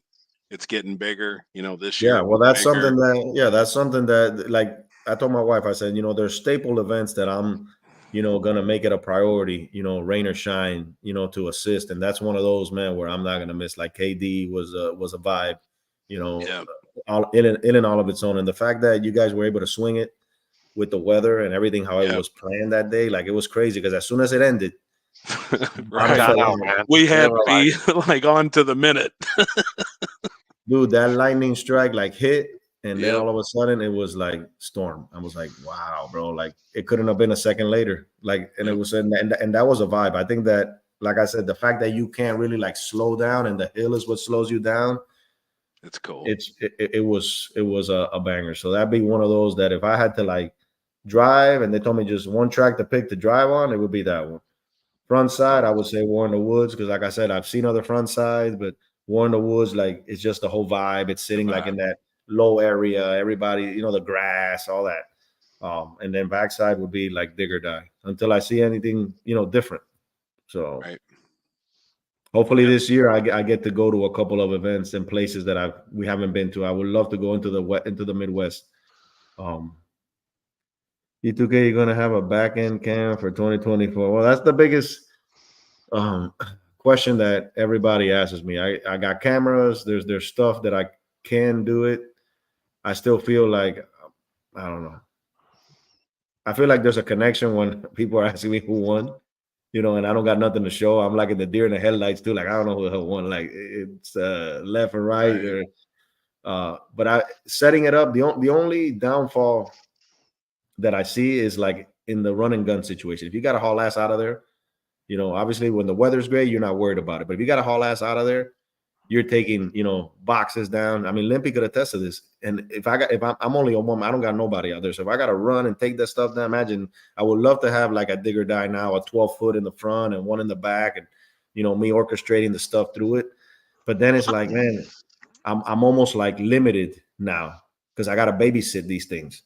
Yeah, that's why I got burned out, man. I mean, it was me by myself and 3 cameras. 2 cameras is enough, especially if you're making that walk from deal to deal to change batteries out, and then you got to go down there and it didn't work. So then you got to go back over there. I mean, shit. You might walk fucking 6 miles just in a 300 or 400. That's what I'm saying. You're responsible for too much. You're responsible for too much stuff, and if stuff goes down, you're basically screwed. And then you're god dang, blah blah blah. Half the people are mad. Yeah, and what doesn't help out is the fact that, like I always try to tell the chat, I said we're limited to the Wi-Fi we have here. Even if we have like SIM cards and all this stuff, if the Wi-Fi sucks, it's gonna suck. And if it's going to take data, it's going to take data. So you guys got to be patient. Oh, clean, your lens is foggy. It's not the lens is foggy. It's that the shit is lagging. And when it lags, it fogs it, and it's not no problem, and they're like, get a new camera, get a new stuff. And I always tell people, like, if there's different live streamers there, like, just like in drag racing, you get in where you fit in, like, there's other people. Just go and see. Maybe their angle's better. Like, I don't care. Like, go here, go there. I'm here in my little position. Everybody's there with their little niche, doing their thing and doing their vibe. Like, Happy's got his vibe. You got your vibe. I got my vibe. Bob has his vibe. Like, no prep a la mof. Everybody who's out there like live streaming has their own little vibe. And when we're all there, everybody's getting a different angle. You might be lagging, the other guy might not be. Like, shit happens that way. I always tell people, you want that Mac Daddy live. If no prep felons is on site or Limpy's is on site, you're gonna get that Mac Daddy live. Go on their site and watch it. They're gonna give you front end, man. I can't give you a front an end cam. My end cam got taken out by Swamp Thing, destroyed it. Pow, flew it. And I'm like, dude, like right now I could do it, but I know that how I am, I'm gonna get irritated. And before I get irritated and start, like tossing things and just upset, because guys know how to upset me on the chat. They'll be like, oh, man, it's lagging. So I got like maybe 1 or 2 guys that I trust, my moderators. And if they tell me it sucks, it sucks. I'm looking for their comment. Or if my wife hops on, I'm looking for her comment. But then everybody, it's buffering on mine. And the guys, it's clear. Like, I don't see it. And they do it on purpose. They hop in there to say it's buffering. Oh, it's buffering. It's lagging. It sucks. And then you got 10 guys that are saying, hey, it's clear. It's your, But sometimes in the delay of the comments, that's all you're seeing. And then by the time you put it, done. YouTube, if you do tests, right, they only give you 3 notifications. So if you had to restart your live 3 times, the 4th time you're going to put that live out there, ain't nobody going to watch it because nobody's going to be notified of it. They're going to have to find it manually. And then I always tell the people, at the end of the day, the chat is what's going to drive the live, but it's the person that is engaging with the chat. Like that's what's going to make that moment there, whether it's 100 people, whether it's 1,000 people, whether it's 50 people, like that's when it shows like the true motive. You're already there, right? Might as well not film it. You might as well just go live and film it. But when you're filming it, if you're looking at the logistics side of it, you're going to go crazy. You're going to go crazy because, like everybody has a different following. It's almost like when Billy the Kid puts a video up, right? Everybody flocks to it, puts it on because that's who they know. I put anybody else puts a video on and it might not get that traction. I interviewed how many people? A bunch of people. I interviewed a bunch of drivers. I knew when I did the Billy interview that's who they knew, and that video was going to be a banger. It was going to get the views, and it sure did. So that's the same thing with like live streams. Like the crowd that you got, maybe they like the way you talk. Maybe they like the way you engage with them. That's your audience, and they're loyal, and that's the beauty of it. Like most of them are loyal. Like I've had guys tell me, man, I was in this other guy's live, and I'm sorry, I should have been in your live. I said, dude, like that's not a problem, dude. Like that's my homie. Like be in anybody's live. Yep. No, I'm making a little video for you guys so that later I could put a little 15-minute clip of this whole race with no bullshit, with just straight racing, no burnouts, just straight racing. Who won? Done. The live is a bonus. And that's what we're here for, just to bring these people that cannot physically assist these events. And the majority of them is logistics, 20, 30, 20 people in Australia looking at the channel. All those people, they can't make it. Guys who are disabled, people who are in the hospital, people who are sick. Get it all the time, man. Yeah. So if a track is going to get upset and say, well, you're taking my people away that they don't want to come out here. Half of these people don't even live here. Half of these people are across the globe, on the contrary. Lots of people like there's Alex from Germany. Every time he's always tuned in already tonight. Yeah. Alex from Germany. He's even hit up my Limpy Reacts at Gmail or Limpy Reacts at gmail.com if you want to do reaction. Limpy Reacts. Heck yeah.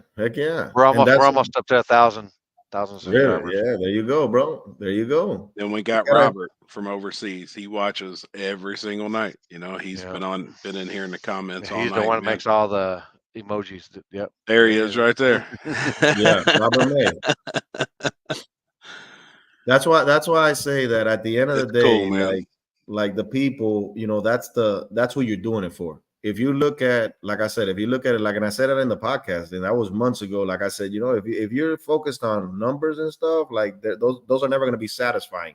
But a positive comment of somebody, who's thanking you, like that is Alex. That's amazing, bro. That's amazing. Yep. People say, man, I'm watching from Japan. I'm watching from Thailand. Hey, thank you. And like I tell these tracks, I say, whether you believe it or not, like with Yellow Belly, I said a lot of people who watch the channel probably live, some of them might live 4 or 5 hours away, but they're still afraid of what this vibe is, especially when, people have to know there's gunshots, they're going to kill you, rob you, whatever. Hey, you could get robbed anywhere. You could get robbed at the damn grocery store. It doesn't matter, So when you go out there and you're like, man, I'm having some tacos. Hey, man, this track, hey, the nice people. Hey, the starting line is good. Hey, it's a good vibe. And they see you there. What does that do? It makes them more comfortable to say, okay, you know what? If G2K was out there and he said it was okay, I'm going to go check it out. And then next time they have an event there, it gets loaded with new people that are coming by from what? T-Bone wants a race, dude. Look, T-Bone, listen.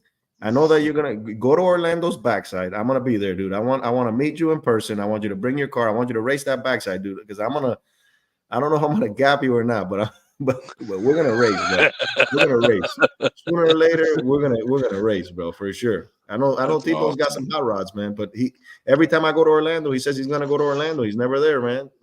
I'm going to be there in Orlando on the 25th, I believe. Man, show up there. Thank you, Kangas, man. That's what's up, bro. See, I'm curious now. Just everybody that we have normally the same people that watch every week, but like everybody that's in the comments now, I'm just curious where everybody's from. Yeah. Even if you want to comment, just where you're from, just let us know. Shout out time. Let us know where you're watching from. Yeah, I'm curious. When y'all were out traveling this year, did y'all buy while you're out places? Did y'all, when you go shopping, do you see different stuff that you never seen before? You're like, man, I want to get that because we don't get that where I'm from. Food or something. Or Christmas stuff, might be cheaper somewhere else for Christmas stuff.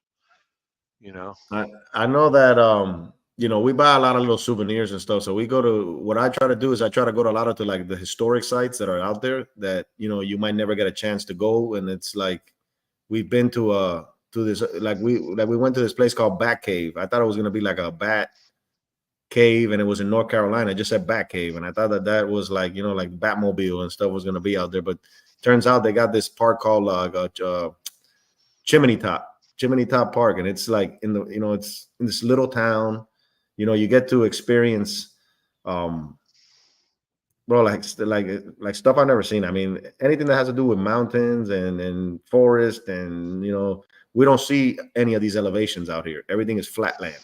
So for us to go out there and experience, I mean, food. One thing I've noticed is we're Cuban, and rice and beans and steak and all that stuff. That's what we eat. And I've noticed that in the majority, because I remember I used to have a lot of people, and when they would come down here to visit, oh, let's go have some Spanish food, and then I would take them to go have some Spanish food, and they're like, what the hell is this? Like, where's the tacos? And I'm like, what do you mean? Like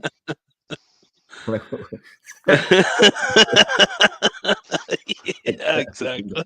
Like, where's the chimichangas? Where's the quesadillas? That's where they're like, man, maybe where's the Tex-Mex then? Yeah. So what happens is that now when I go out of state, I see that that's all that is there, like Mexican, like Tex-Mex, and nothing against Mexican, but that's all I see. And now I understand why when people come down here and you give them real Spanish food, they're like, what the hell is this? Yeah. Like, I'm not used to seeing mole, this. Some fucking. Well, every town I've been to up there, there's always a Mexican spot, always. Like every town, no matter, even in Virginia. I don't know if you guys ended up going to the one I went into Virginia, but the one in Virginia there by the Twin River, we did. Right there. Where we went to dinner. It was good. It actually wasn't that bad. Yeah, it was good. I'm telling you, so that's what I see. Like, but then you go and you put, like, let's say Cuban food, and you don't find that nowhere. Like, it's like, because that's the majority of what's there in those states, and that's where when people come down and say, man, like, where the tacos at? I want to have me some tacos. And I said, damn. Everybody like just knows about tacos. Nobody knows about, the like rice and beans and tostones and, some churrasco and stuff. Like, that's like forbidden. And that's what, like, Spanish food, that's what we like eat daily. Like, rice is a staple of us, and it's not tacos, like, so that's a different. But as far as like food, like, I would love to go to Texas and eat that big old steak that they got in this place that is supposedly, if you eat the steak, your food is free or whatever. 72 ounces. Yeah, we talked about that. Potato and baked potato, salad, sides. Yep. There's a woman who ate 2. She ate 2 of them. There's a lady, one of them competitive eater, and I don't think she weighs about like 120 pounds. I don't know how she ate. I don't know how she did that, bro. But I looked at the whole video and I was like jaw dropped. I was like, how did this lady fit all this food in her belly and nonstop? Because the way that those breads and stuff that they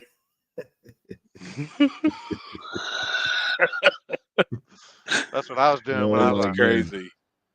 Oh, so speaking of Lookout, man, I got to we really talked to Funky Town when I was down there, man. We talked for like about 30 minutes, man, like right after like the Yellow Belly scene, and we talked a lot. We talked about Lookout and stuff. So yeah, man, and he was shut up. Yeah, he was man, he totally different dude, like, from what I used to see on the Lookout show, like when he's there, like just him, and I'm talking to him, dude, like straight up dude, bro, like, he hugged me and everything. We were just there like shooting it, like if we'd known each other for a minute. I was like, wow, that's crazy how we talked about it. He had just lost his wife, man. She had just passed away like a few weeks earlier or something like that. I was like, wow, man, like my condolences. And he was like, yeah, man. He says, you going to XRP tomorrow? And I was like, yeah, man. He says, well, I'll see you there, brother, man. And then good seeing you, good, good to meet you. And then in XRP the next day, bro, he came right up to me again, like, if we knew each other, man, how you like it, man? You like it here better than over there? And I was like, well, you can't, apples to oranges. You can't compare XRP to to Yellow Belly. It's 2 totally different tracks. And that's the neat part, man. When you get to look back and say, man, you've been to all these cool places. Like when people tell me, man, you're living the dream, and I stay back and like, I really like, because I'm not gonna lie, when sometimes you're at these events and you're working and you're doing your live stream and whatnot, like you focus on that. But sometimes when I stop and I like think outside the box, I'm like, damn, dude, I'm in Kentucky, or damn, man, I'm in Indiana here, man. I'm in a badass track in a badass place, and you like ground yourself. You realize, and now you understand, man. Like there's people who say, man, I'm never gonna be able to go to Yellow Belly. I'm hoping one day I do, and then I've been there a couple times already. Like, yep, like it's an honor, to go out there and then be embraced. Like I was telling Ricky, the Thin Soldiers, I was telling him, I said at the beginning, like when I showed up, it was almost like I was like in this trial and this trial period, because I would see it with the people around me. Like it wasn't like embracing to a certain extent. It was almost like, hey, you know, and then how it like evolved, you know, after seeing, you know, the genuineness, and that it was more than just, you know, YouTube and stuff like that. Like there was a real dude behind what everything was happening. It was like, oh, this guy's gonna be here short term. He's gonna come here for a month or two and haul ass. You know, like when they saw that, now it's like everybody got embraced, media list. And you know, I remember I would go to a lot of events, man, and they're like, yeah, you're on the media list, and go there, and my name's non-existent. Like, there's never here. You know, call a person, and now to go to these places and the name is there. It's overwhelming, man. You know, but at the beginning, like I felt like there was this, you know, almost like a trial run, probation, that the community and the crowd, you know, had developed. You know, I don't know from what or whatnot, but it's almost like, okay, you got to go through this maze, but once you get here, then you're going to be hugged and embraced and opened up, and that's what's happened, man. And I think the proof is in, you know, the fact that the channel has grown, not only YouTube but Facebook, and just the comments and everything. It's just like expanded, and to see people watching my little truck content, man, that's like that like makes me so happy. Like it like I feel like, okay, you know, like I want to give you a live stream every weekend, and I try as hard as I can, even if it's from my local track, to do so. But then when I'm doing what, you know, what I want to get out there, and everybody's like still looking at that, dude, it's like overwhelming, man. Like I don't want to say it brings tears to my eyes, but it like I find the joy. Like, okay, guys, like you guys, you know, you want to see this too. You know, it ain't like, man, I put a video up and nobody wants to watch it now. Like, you know, like the support is there. Like every time I put a Sleepy Joe video up there, you know, I'll get, you know, the views might not be outrageous, but I know who's viewing it is solid. You know, it might get 2,000 views, but I know that is solid. 250 likes on 200 on a 2,000 view video. That's a lot of likes, man, for it to be just that. So I'm a guy that I don't look at so much the views. I look at the likes, because I'm thinking, okay, whoever watched it, if they just watch it to watch it, they're not gonna like it. But when you have that many likes, that many comments, it's solid. You know, and when you get comment after comment, like, man, I'm so happy for you, man. I can't wait to see you. Like that just does it for me, bro. I'm like, wow, like, you know, maybe they're not ready this year. I'm gonna try to work as hard, and the fact that they're supporting me with this whole wild build that I'm going to do now. And I'm pretty sure that new subscribers will join in just out of curiosity. But to know that there's like a solid core that's always going to be there, that tells me, man, you know what, we've been here since the beginning, since day one, G2K, since the day you went live, I've been here on your channel. Man, I take those people and I value them seriously, you know, like to the T, man. They'll send me messages through, you know, through Facebook and stuff, and, you know, just some encouraging stuff, man. Appreciate you, Kenny, man. Yeah. And that's it, bro. Like, I mean, we're here for the long run, dude. I want to, you know, do as much as I can with the tools that I've been given, you know. And right now, you know, if it ain't broke, don't fix it. I'm going to continue trying to push what I push, and bring in the vibe and the energy that I do until God calls me home, man. Until then, it's going to be God, the kingdom. That's what I'm going to continue, like, glorifying always. What do you say, Victor? Yeah. Yeah. I know that there's a lot of people that hate it, and there's more positive, bro, than there is negative, man. And like I said, if it makes you happy, bro, go out and do it. You know what I'm saying? Like, don't live another person's life. Like, do you, bro, and whatever that looks like, in whatever capacity that looks like. You know, you focus so much on other stuff. Nice, man. Yeah, those Corvette seats are comfortable as heck, man. You know, and speaking of Corvette seats, when you was here, how was them Mercedes seats? Bro. And how was that? How was your experience in electric? I know you just loved it, didn't you? Well, I was happy, you know, that I said, man, you know what? I'm going to get this electric car. And then the guy is like, oh, you want an electric car? I said, yeah. And it's cheap. It was like, bro, I think it was like 160 for like the 4 days or something like that. I said, holy smokes. I said, yeah, I'm going to take an electric car. I would love an electric car. I said, you got a Tesla? He's like, I don't know. We'll see what we got out there. So he takes me out there and he puts me in first we go see a Tesla, but the battery was dead. That's when I should have seen an alarm, like a red flag.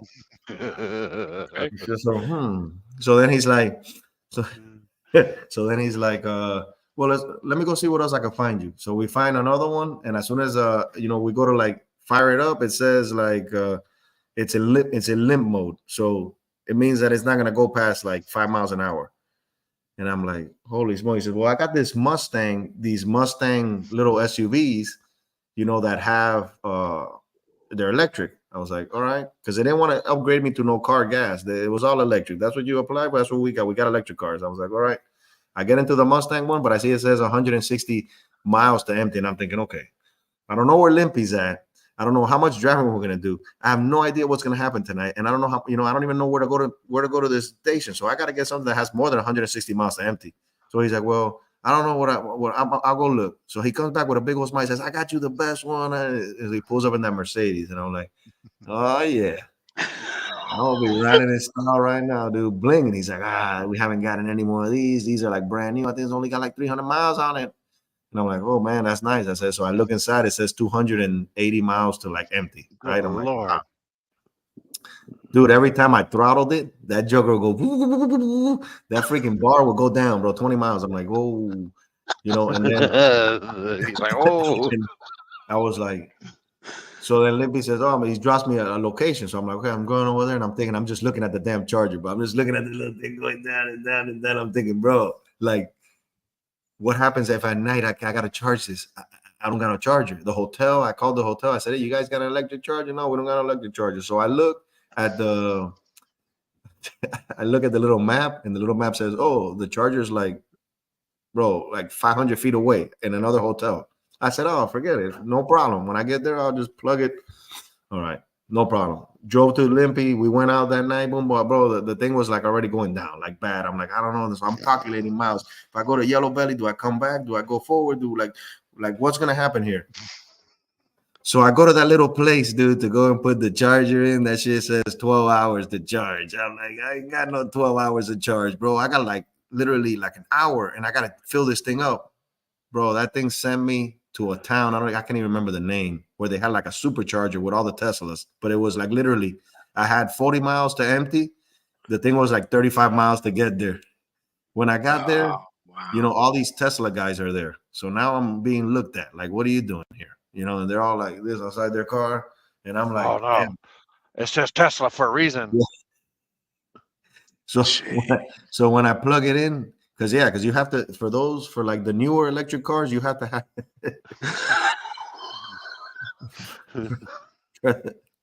for the new electric cars, you have to have like a specific, it's called like a multi-port charger to do a supercharger. Only Tesla offers it.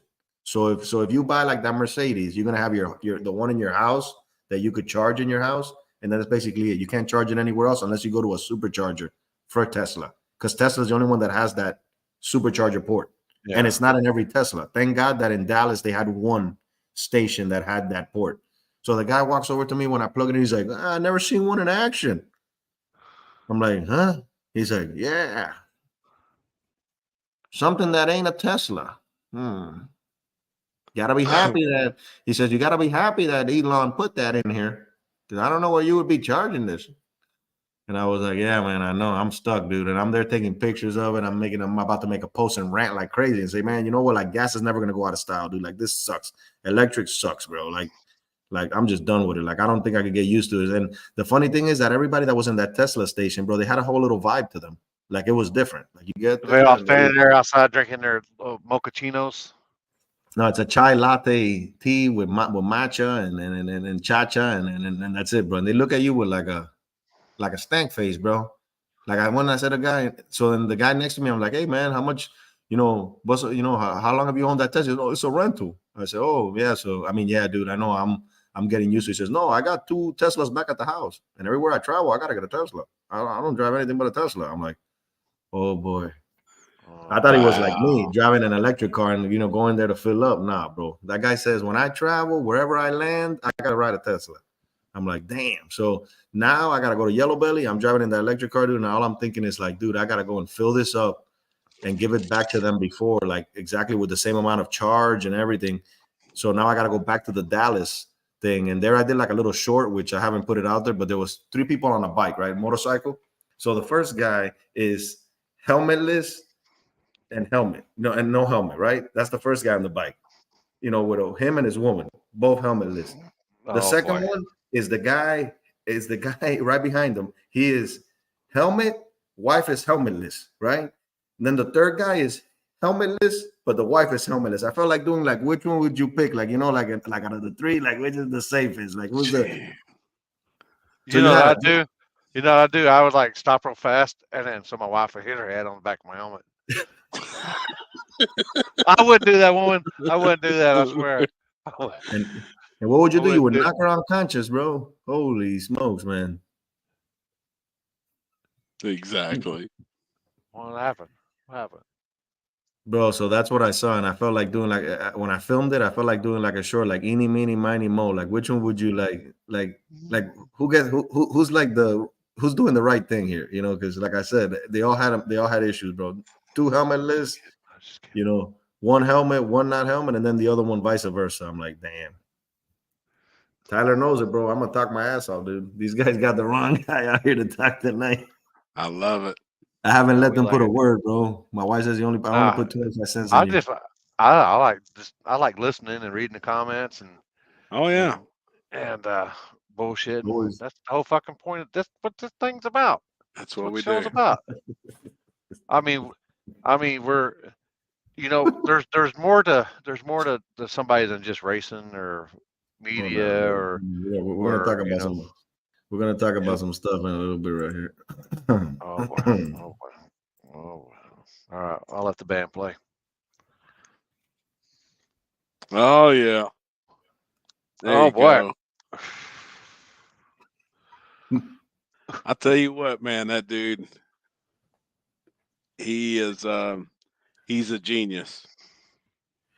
Bro, that dude is what? I'm gonna show you the one where is it? Here we go now. Here we go. He's a genius. Yep. Fist bump, dog. Where the fist bump at? So you guys know the story with Cletus McFarland, right? Oh yeah. Mm-hmm. I wonder if the whole world ever saw it, bro, because I know it was a live stream and nobody really a lot of people didn't really encounter it.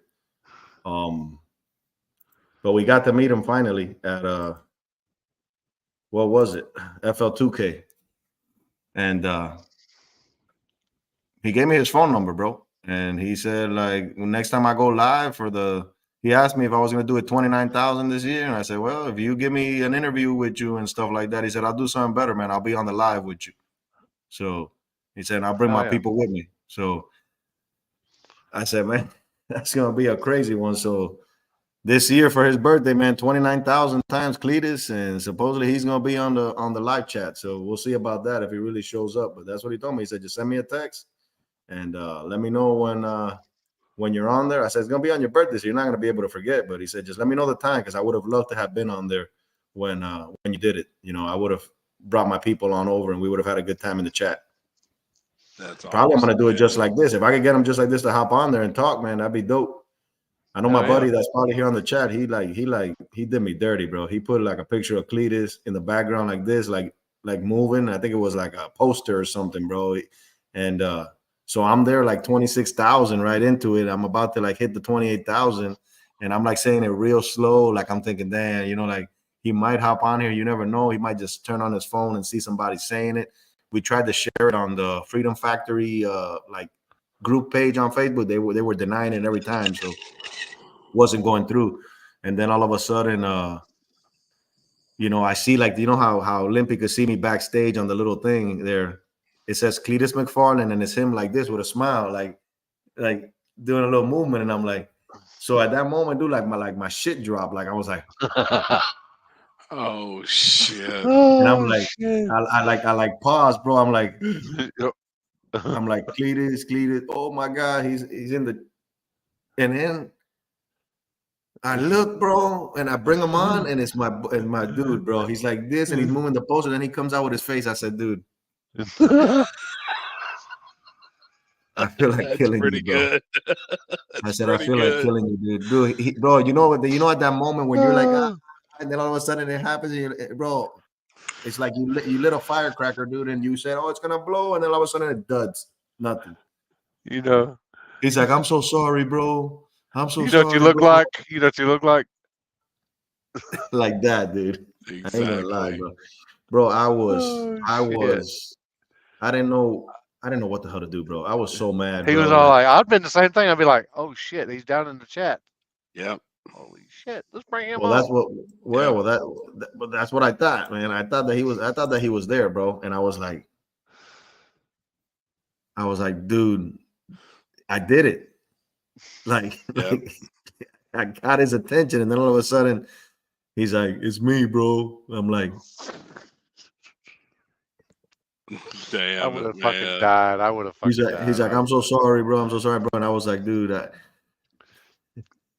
that's one of those where you just like lose it, dude. I felt like going like this right through the window, motherfucker, pow, knocking his ass out, bro. He's like, you know, we're like, I'm like, you got me. I said, you got me bad, bro. You got damn, me dude, bad. And then I finished it off. I finished it off, and then like that night later on, he responded and stuff like that, and it got kind of crazy. So fast forward to FL2K.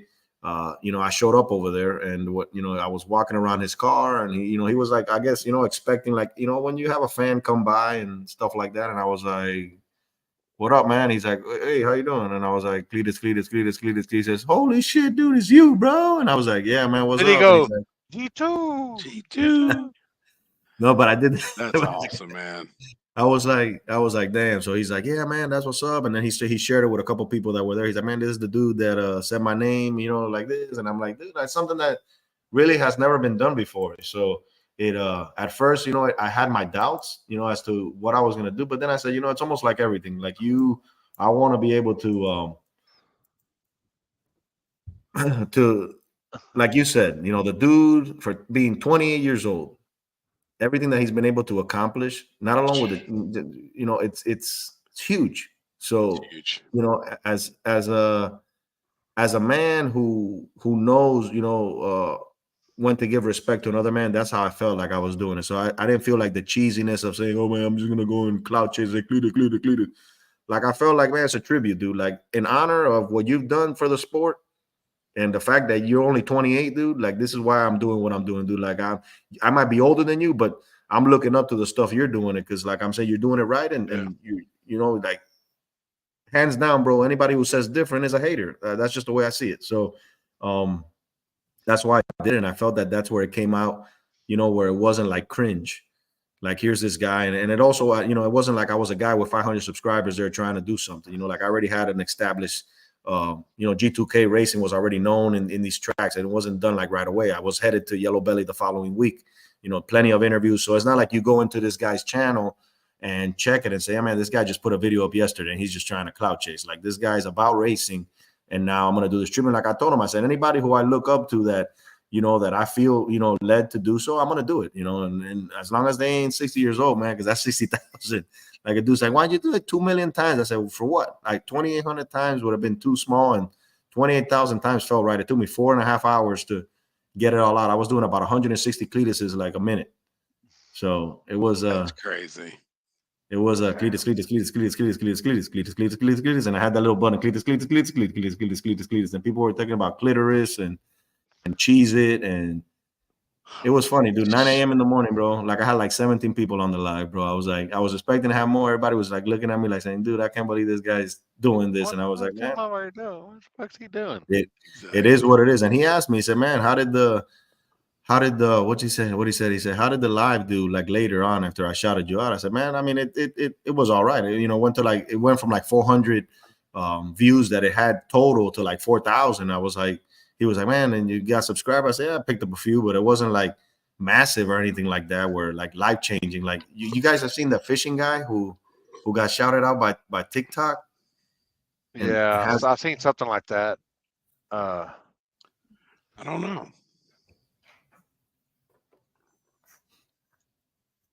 I don't know if I have or not. I got the warden looking at me. So yeah, she said, "Yeah, that's the OO for sure. The OO." Oh boy. Oh boy. Oh boy.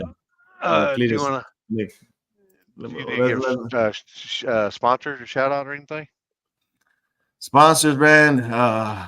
Got one sponsor, man. Chuck, man. So to see, On Tilt Racing Products, man. Like dude is solid, bro. Came through and just said, hey, what do you want to do? And I said, man, let me know. And he said, here you go. And solid as from day one. That's the sponsor, man. That's who we got. And anytime he needs my help, I'll be there. So other than that, man. The Turbo Company, Max Speeding Rods. Yeah, check them out. Good way of reminding me that, Happy. I mean, I'm not used to having all these. So let's go now. We got Top Don. ATI. ATI products. They're looking to come on board to help us out with the Hemi build. Top Don, which they do all these. Man, Top Don sent me over this like jump starter that is like handheld. Yep.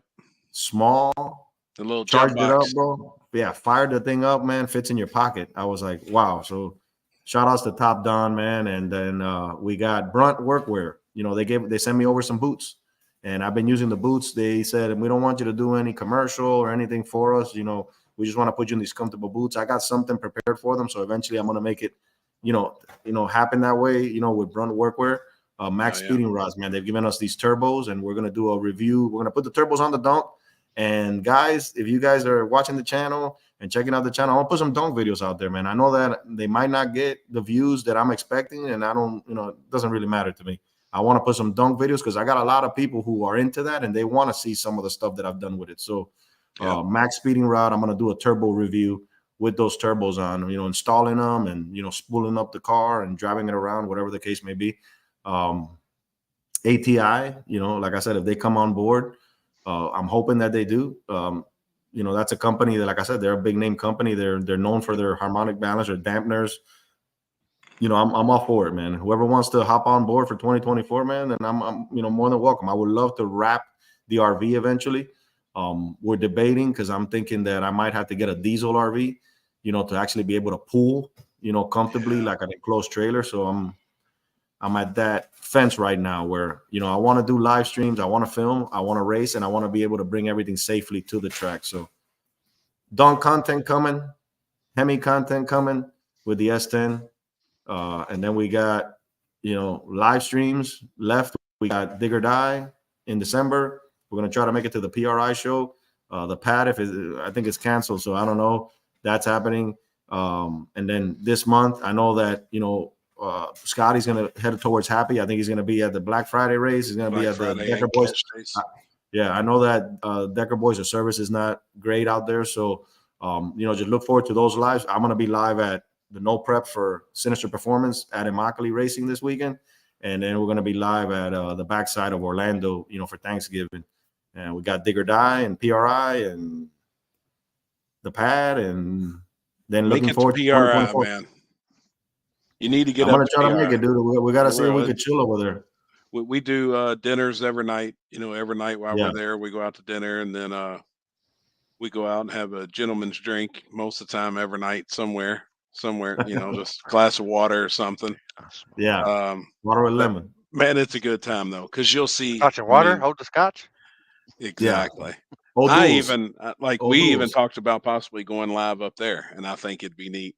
Like, while we're in the show, just people coming up, and it'd be something different. We could just set a phone up and be bullshitting, or hell, I may bring laptop, and Limpy brings his laptop. We can all just sit around and, do something. I think. How far is it from like the Indianapolis airport?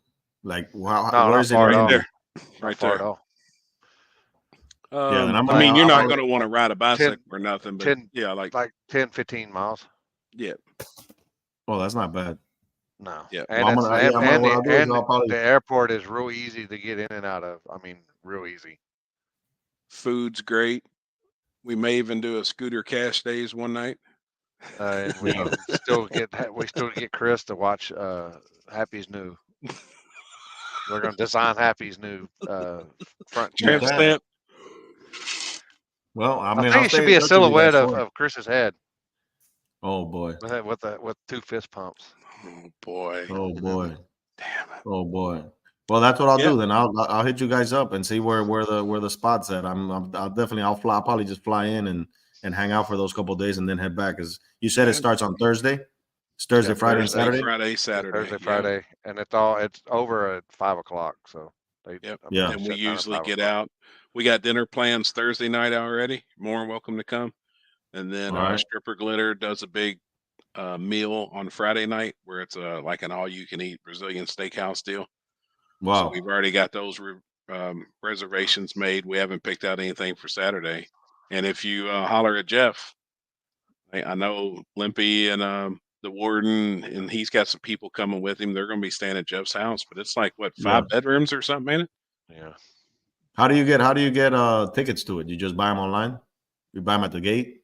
You got to become a member. It's like a member, but maybe I can maybe I can talk to Poland. Maybe he can get you in with Nitrous Express. Well, just let me know. I mean, Mike's a good guy. Just let me know, and then I'll figure it out. I mean, I'll make it happen. You may even want to do it yourself, though, so that on your badge while you're walking around, it's got G2K. It could be media. People know exactly, who you are, and because they got scanned stuff that if you want to go info, whatever, they'll scan your deal and then they'll email you. Like, where do you got to just go? You got to go to PRI.com. There's a website. Just Google PRI and it'll tell you. And they'll send you over like the lanyard, or the lanyard will be there where you pick it up. Yes. When you go there, you can go register, or you go to the place and they'll give you their lanyard and everything. All your it'll be set up already. If you've already like signed up for them, they'll have it there. Yeah. You'll just tell them your Mark's name. Racing Engines in the chat said he can get you in, but you can do it yourself. It would really be good to have G2K Racing on it in media. Yeah. I mean, because as you walk around and talk to people, that may be a place to pick up sponsors. That's actually going to be our huge plan for this year. We're trying to go ahead and get sponsors for the whole 2024 season for pots, for the whole year. So we're going to talk to a bunch of businesses in the beginning of the year and try and have people on board for each event that we've got planned this year. Well, I'm going to have to tag along like a tail out there. It's fun, man. Come on, man. For real. Like, if you deliver the 1-2 punch, I'll try to come and deliver that little sneaky uppercut right after. Bam! Come on, because that'd be a good place to that could be a good place to like network. It is. It is. That's like what exposure. It is. That's all it is. It is a place for everybody to network. I mean, it's a trade show, so I mean that's what everybody does. I'm pretty sure ATI is out there. Guaranteed. Oh yeah, they'll be there. They'll have a. Well, I'm gonna talk to their sales rep, and I'm gonna make it a priority to go out there. All you can eat Brazilian code for something? Hell yeah, for a full belly. That's for bad farts, if you ask Matt. Yeah, it gives me gas. The meat he says they'll turn you out at that place. Who's gonna turn me out? They'll turn you out at that place. T-Bone wants a race, bro. T-Bone, look in the chat there. You got Solo Man Motorsport. He's got a little S10, dude. He's my buddy, bro. Bring your little Fox body. We're gonna have a little race, bro. Even if it's gotta be a little personal race. You got Solo Man Motorsport, T-Bone, man. He's got my back. So little S10 action, bro, with that little Mustang you got. Bring that Mustang out to Orlando. Code for happy. Exactly, Dalton. Exactly. Wow. Plus, we might go to have some men's establishment with them men's. Yeah, with the gentleman's drinks. Gentleman's drinks. Yeah, there's usually a different. Old lady's talking about she wanting to go to night. And I'm like, all right. Or we can even go to one, and if it ain't our vibe or popping, and we can go to the other one. There's about 8 to choose from up there, so it's a pretty good time. Ken won't ever get out of the basement, so we'll it's be cool. Good. Ken will be in the basement. PRI. Yep. January. I mean, December. Yep. 8th, It's right? the week. December It's the week 7th. Before Dig or Die. It is the week before. Yep. Yeah, so it's probably some guys are going to PRI, and then they're going from there. They're going down to. Yeah. Well, let me see. For sure, then. It's good, man. It's well worth it. I think it's something to experience. No, and I definitely would like to talk to people too about like that. Having that big exposure. I mean, we're gonna do a lot of events and stuff like that. And if anybody wants to come in, even with the builds that we got going on, I think that'd be a good networking platform to, like you said, talk to sponsors, talk to people who are willing to have some kind of exposure. I mean, I'm just here to get my feet wet when it comes to that. So that's it. December every little bit helps, bro. 8th and 9th. And then like right there on the web, well, shit, you can't see it. But as soon as you pull up the website, it says register today. Well, I'm gonna check it out as soon as we get up off this live, guys. So I appreciate you, man. Y'all been Thanks for awesome coming tonight. on. Yeah, thank you, Like I man. said, Keep in this contact with me too. yeah, Let me know. yeah, I'll be all right. 100%. This was a bucket list. You know, live I wanted to do for a long time, man. You know, and then to be here is like a privilege to have to have you guys here, and we're here vibing and having a good time, and we've established a friendship along the way. So look forward to having a good time in 2024, man. And sky's the limit. Yep. Oh yeah. Thank you, Have man. a blessed night, man. Love God, love family, and tell always your love wife. Tracy. Tell your wife thank you for allowing you to come on. Yeah, she's over there huffing and puffing. I'm gonna have a long night right now. No, she's huff and puff too when you get awesome. off here. She's awesome. If it weren't for my wife, I couldn't be doing the things that I'm doing. That's for sure. Because if you don't have a wife that supports, the grind, then yes, it'd be nightmarish. So she's supporting the dream. She's the one, first one looking at the videos, first one hitting likes. She's my greatest encourager. So, she was impressed today with this whole live, and then and the live we did with Tin Soldiers, and so. I mean, it's getting there, man. It's slowly but surely, one step at a time. We'll conquer it. So appreciate everybody who came on the chat, everybody who chatted it up tonight. You know how we do it. We'll be live this weekend at Immokalee Raceway for Sinister's Performance Fall Brawl 2. Yep. It's awesome, man. Thanks, guys. Sir. Have a blessed night, man. Yes, all sir. Right, later. See you soon. Later. Oh. So good ass dude, man. Yeah, good. Hope y'all enjoyed that. I know I did. I did too, man. I always enjoy time around Victor. Like the time we've spent together.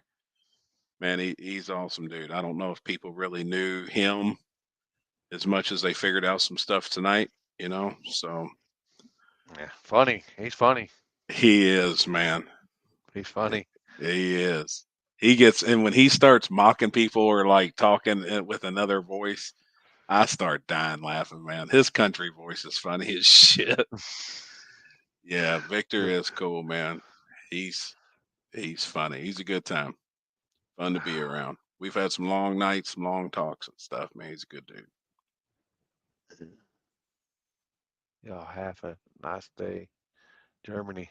Have a good one, Alex. Later, Alex. See you, man. Appreciate it. Very welcome, Solo, man. E's and B's. What you got this weekend? This weekend, we are going to Churchill Downs and watching horses racing. Oh. This is our first weekend off. Look at you, man. You go ride bull riding one weekend, and now you want to ride the horses the next weekend. Yeah, I'm gonna be a jockey now. Damn it, man. Oh shit. We actually all weekend off. So yeah, we're gonna I don't know. We're talking about possibly trying to do dinner, but it's hard. Like now I don't want to go out and eat because I go out and eat and I'm gonna eat a salad. You know what I mean? So it's almost like a waste. It's hard, man. I'm telling you, this is hard. Well, I mean, well, your stomach should be shrinking, so it is. And I don't eat shit. You ought to see. I eat I eat a little bit, man. I'm done. But I'm feeling better. I've been working every day. I worked all day today. Well, not all day. I got out there about 11:30 and I quit about 5. But I'm putting in, 4 or 5 hours worth of work every day. I've got all of our cars ready to go. I even had a little white Nissan out back that was crashed. I got it fixed. Running and driving now. It's sitting in the driveway. Little Sentra or something? Yeah, Nissan Altima. Altima. I can't remember. Little white Altima. Whole front end was knocked off of it. I put a front end on it, fuel pump in it, battery. Today I put front wheel hubs on Kenzie's car, rotors, pads. Did the brakes on my Denali. Like I'm getting all this shit done, but I almost feel like I got some energy. Shit, I don't know. Yeah. Look at this. Oh my God, that's badass, man. Holy shit. I need to get one for Pac-Man. Let him experience out. Just dig your shit out of I know. He's like, no, that's mine. Damn it, man. Oh man. The Red Dragon happy. Jesus. Hey, have you ever used a bidet? Speaking of Red Dragon, have you ever used a bidet? fuck no. Well, I we ain't got squirting. one. I take that back. I take that back. I do that when I have in the shower because we got Yep. one of them. With the wand. Yeah, but I'd put that motherfucker on hot. I mean on like hard pressure. Yep.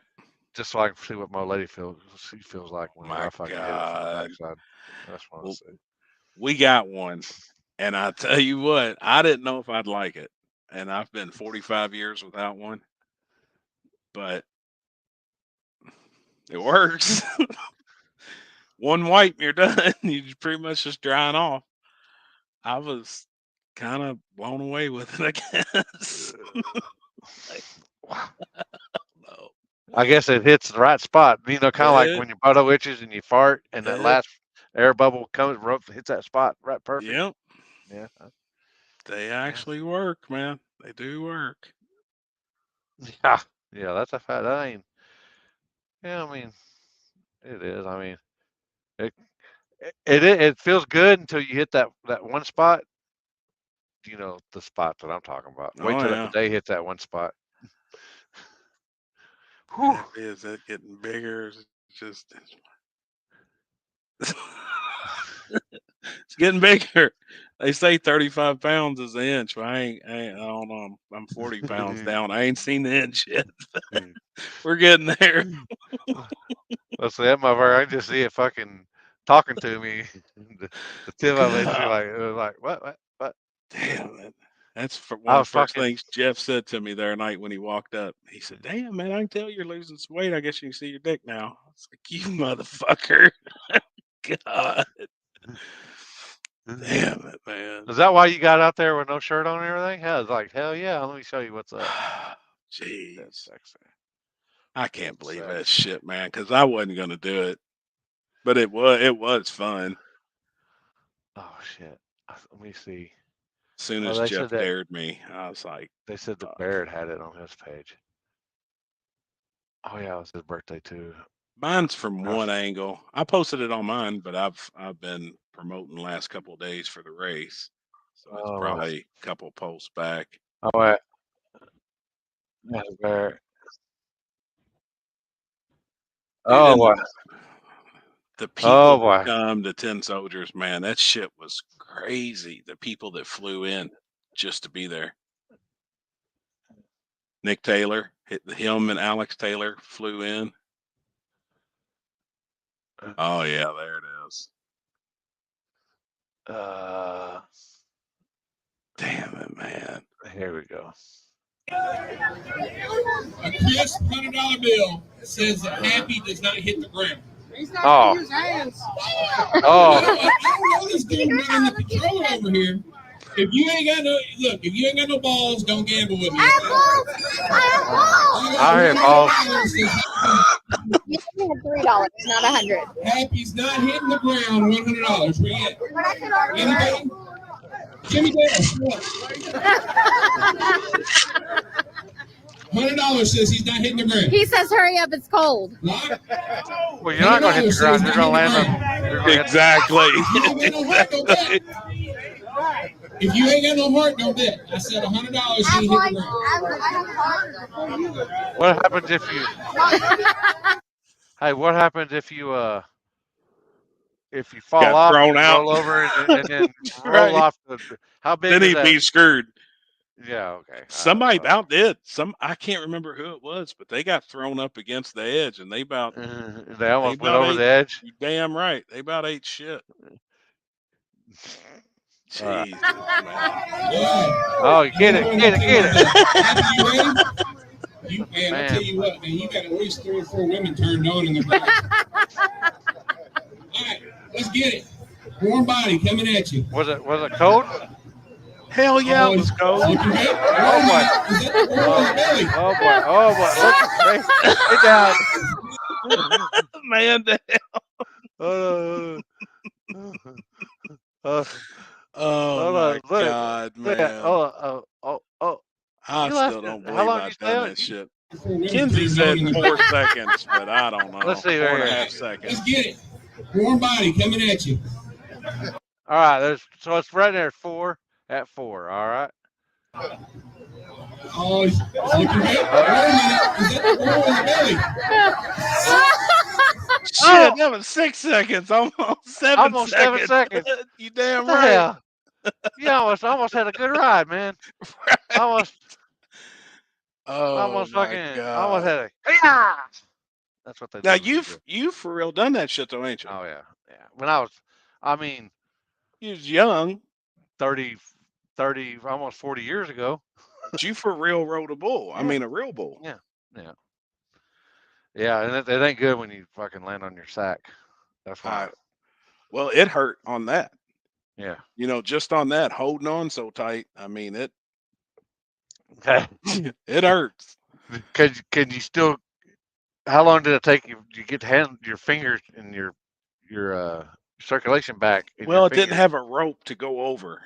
It had just a shaft sticking up. You held on to it. Okay. So you just held as tight as you could. I didn't know if you could put it under like you normally would.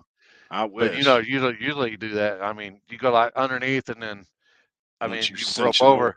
But god dang, from all that tugging and pulling and stuff, it takes you a good hour to get where you don't hurt. Damn. I never would even thought about that. I mean, you figure if you had that, how excuse me, how was your hand? Oh, it was still because I was white knuckled the shit out of it. Was it sore? I mean, hell yeah. And the inside of my legs was bruised. Like that was a rough 6 seconds. It whipped my ass for 6 seconds. Golly, man. Damn it. They started calling my name, and I was like, "You've got to be kidding me." Me and Jeff hung out all night. He said, you said it was what Jeff did. Yeah, he's standing right. No, he didn't do it, but he's standing right beside me, and I was like, "You got to be kidding me!" And he said, "Happy you ain't got a hair on your sack if you don't get on that thing with no shirt on." I said, "You cocksucker, man!" He's dying laughing. Don't double dog dare. Laughing. God, that's like a double dog dare. As soon as he said that, there I went and started pulling my shirt off. He's dead. Oh my God. In case y'all missed it, people, one more time. Jeez. All right. Warm body coming at you. Oh,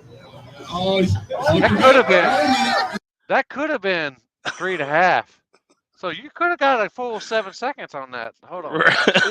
Let's see, he moves right before the turn of the 4. So you watch the ass end. It's a was it a leg crack? It would be a leg crack at right. 3.5. Wait, we need to go back a little bit more. It's a leg crack at 103.5. Warm body coming at you. Right there, see? Yep. Right before. Yep. Wait a minute. Is that the bull in the belly? Oh, see? It's close. Man, you're still on. Oh, look at that.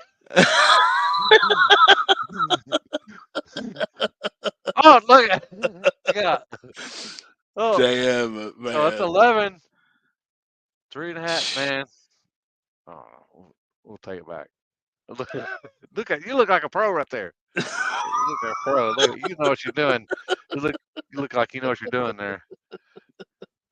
You're like, and then you're like, oh shit, oh shit, oh fuck, oh shit. Yep. Oh mother. There it went. All right, we'll go here. Hold on. Dude, here we go, people. Chick. At you. Oh,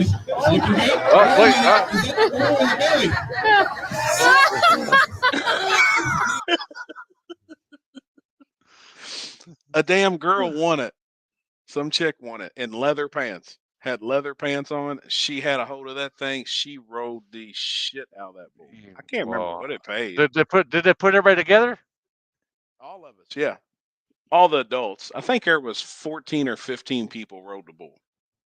There was 14 or 15 of us. And some chick won. Yeah, no shit.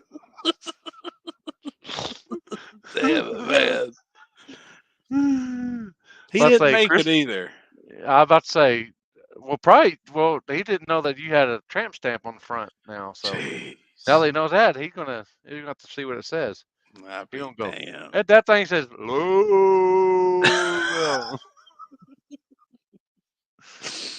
Damn it, Oh man. man. Yeah, Man. T-Bone, I guess he watched the video. Old girl rode the shit out of that bull.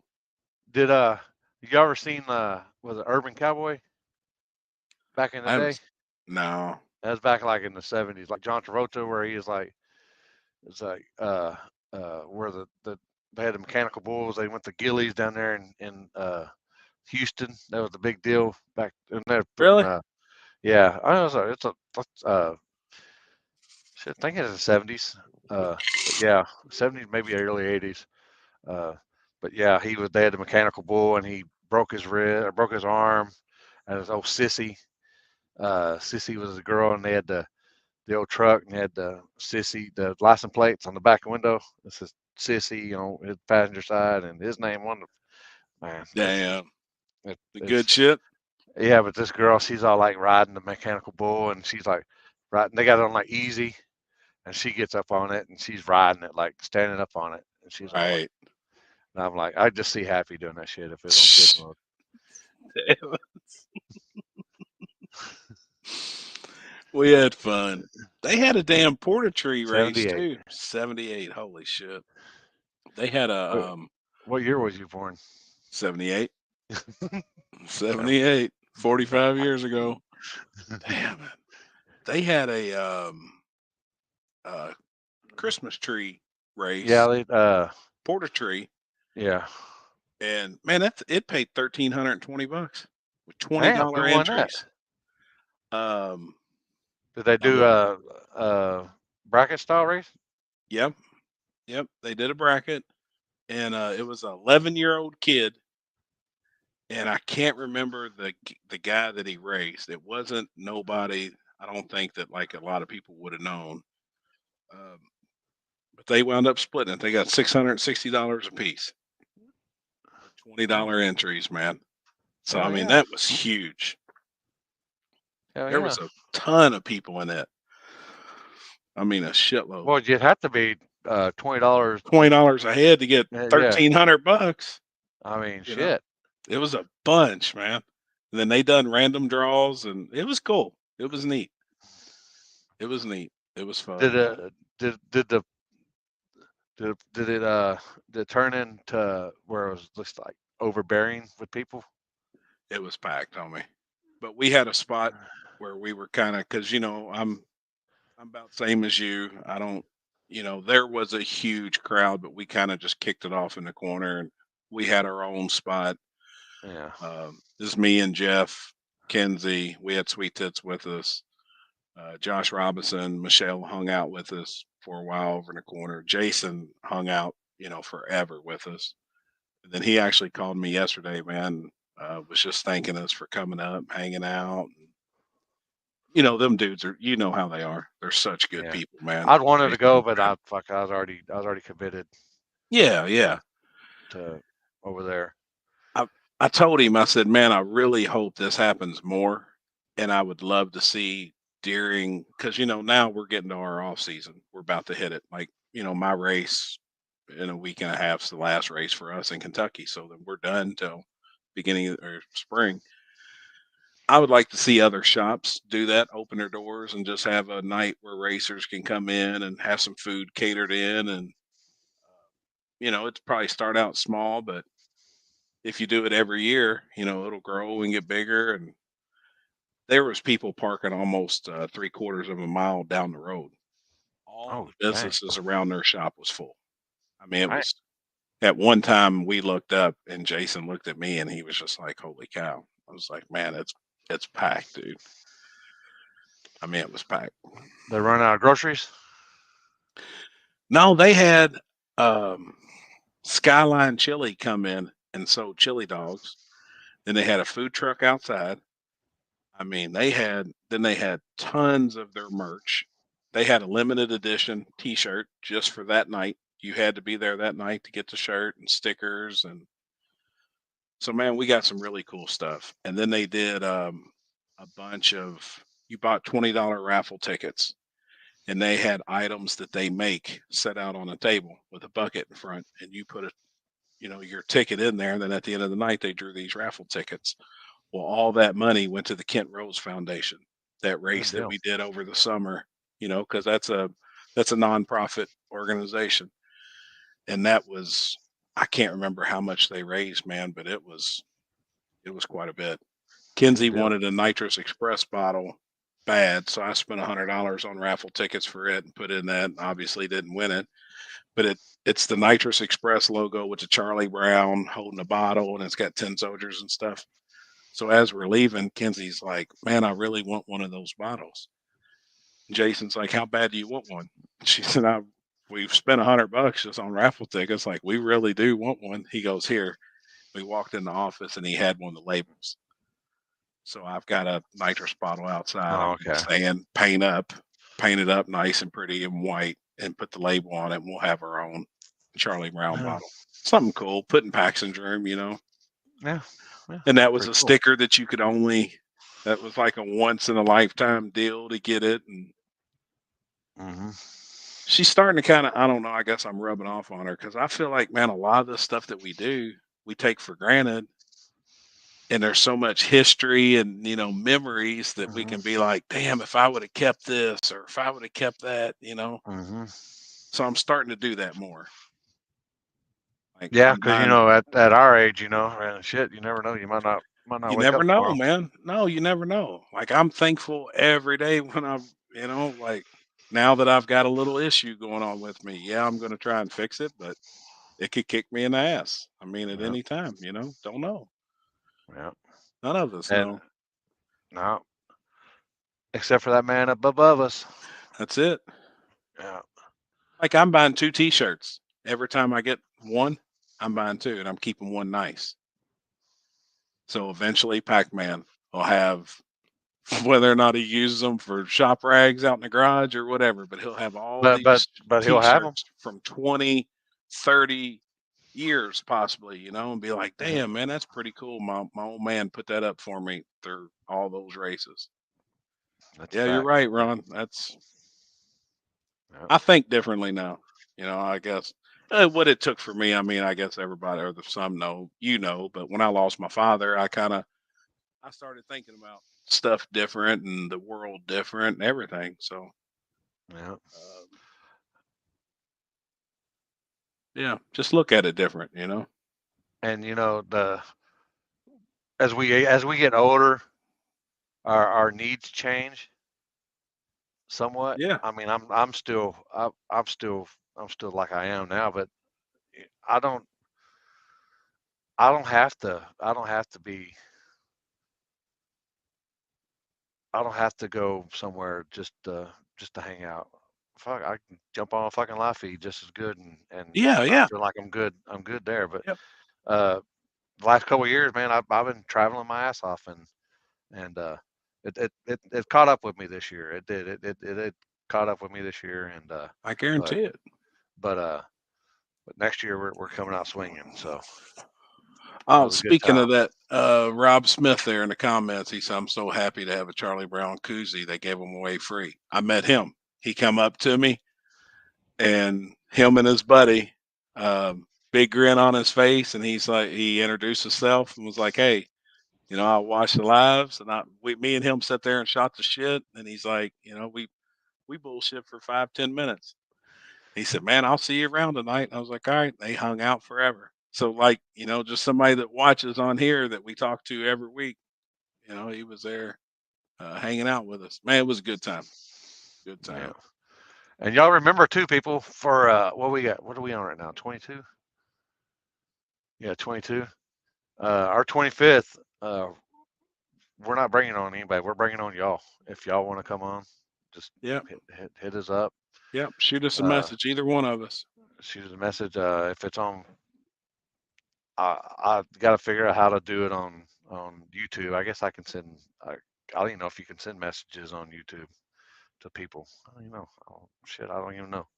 Or hit us up on Facebook. Yeah, Facebook. The easiest I way. imagine you can. Yeah, I'm sure you can. But some people ain't got Facebook, and I don't blame them.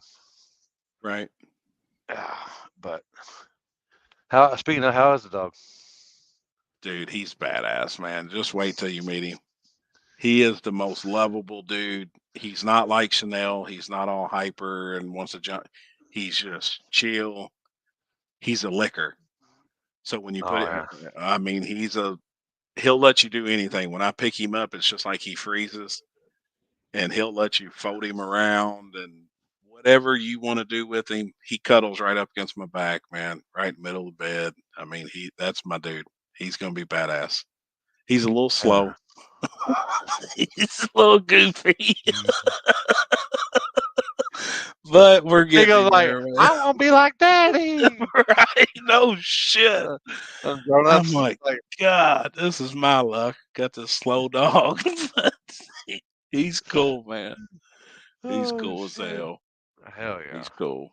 How's Chanel doing? She ain't had no problems. No, she's bleeding right now. It's that time of the year. Oh, So we're getting her, got to clean up after her every once in a while. But no, she's they're been gonna great, they're gonna man. breed her. Man, I want to. I I know, want but them what is to. Just Kinsey? Kenzie's like, no, but I want them to go ahead and tie it up whenever he gets, as soon as he gets big enough, because he's sniffing her now. I mean, he knows what's up. Like he's sniffing her. His ears are all perked up. Is the Red Rocket out yet?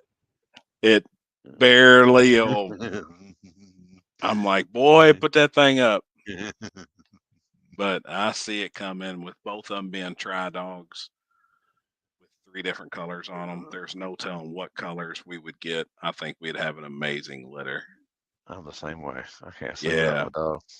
Mark, that's I got I'll I'll baby. I'll sleep in shifts, but man, I gotta have my dogs or at least hear Yep. them snoring, or not my old lady snoring. Nah, I ain't my old lady snoring.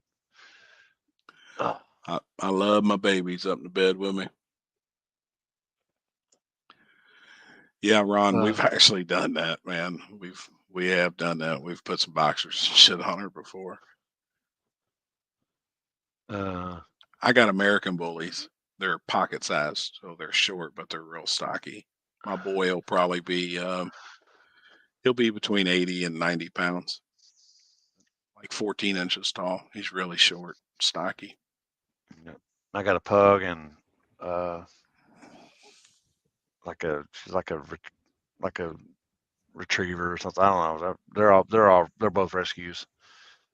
They're both rescues. Happy fitting them get peed on. Oh boy. No, I hope not. Oh. The reunion show.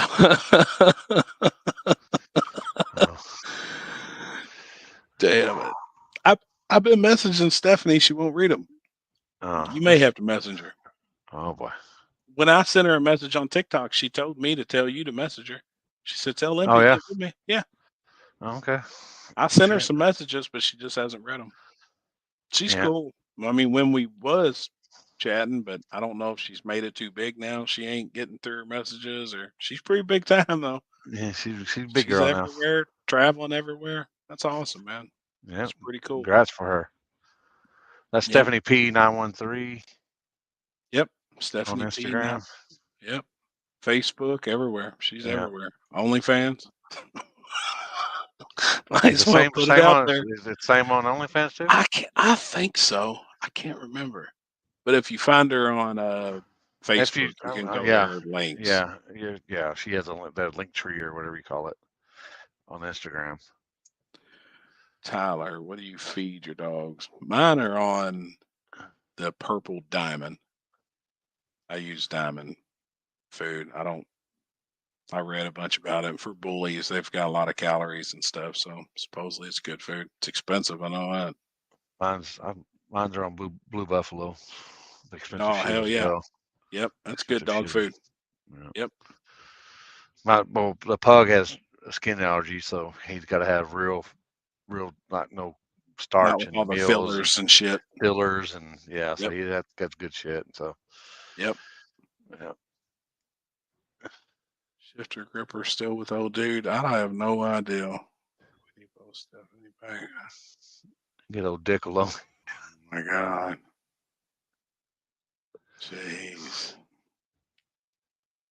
Mine eats whatever. Yeah. Yeah, I give them a little treat, like whenever we're eating. What mine know when the old lady gets dressed, they know that they're getting a treat. Because when Oh she yeah, goes, when my lady gets up in the morning and goes walks, they get a treat, and then she usually feeds them, and then they'll either come back and lay back with me, or if I'm already transitioned to the chair, because yeah. sometimes I transition at night because I get either pushed off or I station sleep. I hear Poopy down on the floor snoring, or he's getting old now. He's getting where he can't hear as good. And Yeah. I walked in on the other night and he was asleep, and I walked up, and he's 12 now, so you gotta be easy with him. Like rubbed him, and he was like tongue sticking out, and I went to touch the tongue, and it felt like a little piece of beef jerky. I was like, that was good. Damn. He was just snoring. And that dog, he gives me a tongue. When I go to bed, he gives me the tongue lashing. Oh yeah. Since you ain't seen, but can you tell? You can't. Oh yeah. Oh, I can see it. Hell yeah. That's been a that's a couple week. days. That's a week. Damn. Hell yeah. I can see it. Oh fuck, dude. What? And just got real bad news from Corey. Oh boy. Oh boy. Wasn't in the group chat, was it? No, he called me, and I sent him a message. I said we're still on live. Do what? Yeah, it's bad. All right. Subscribe, people. Yep. We'll be at H Town this weekend. Happy them's taking off. Yep. And then y'all got Decker Boys next weekend, but Yep. everybody maybe tomorrow, maybe. Y'all have a good night.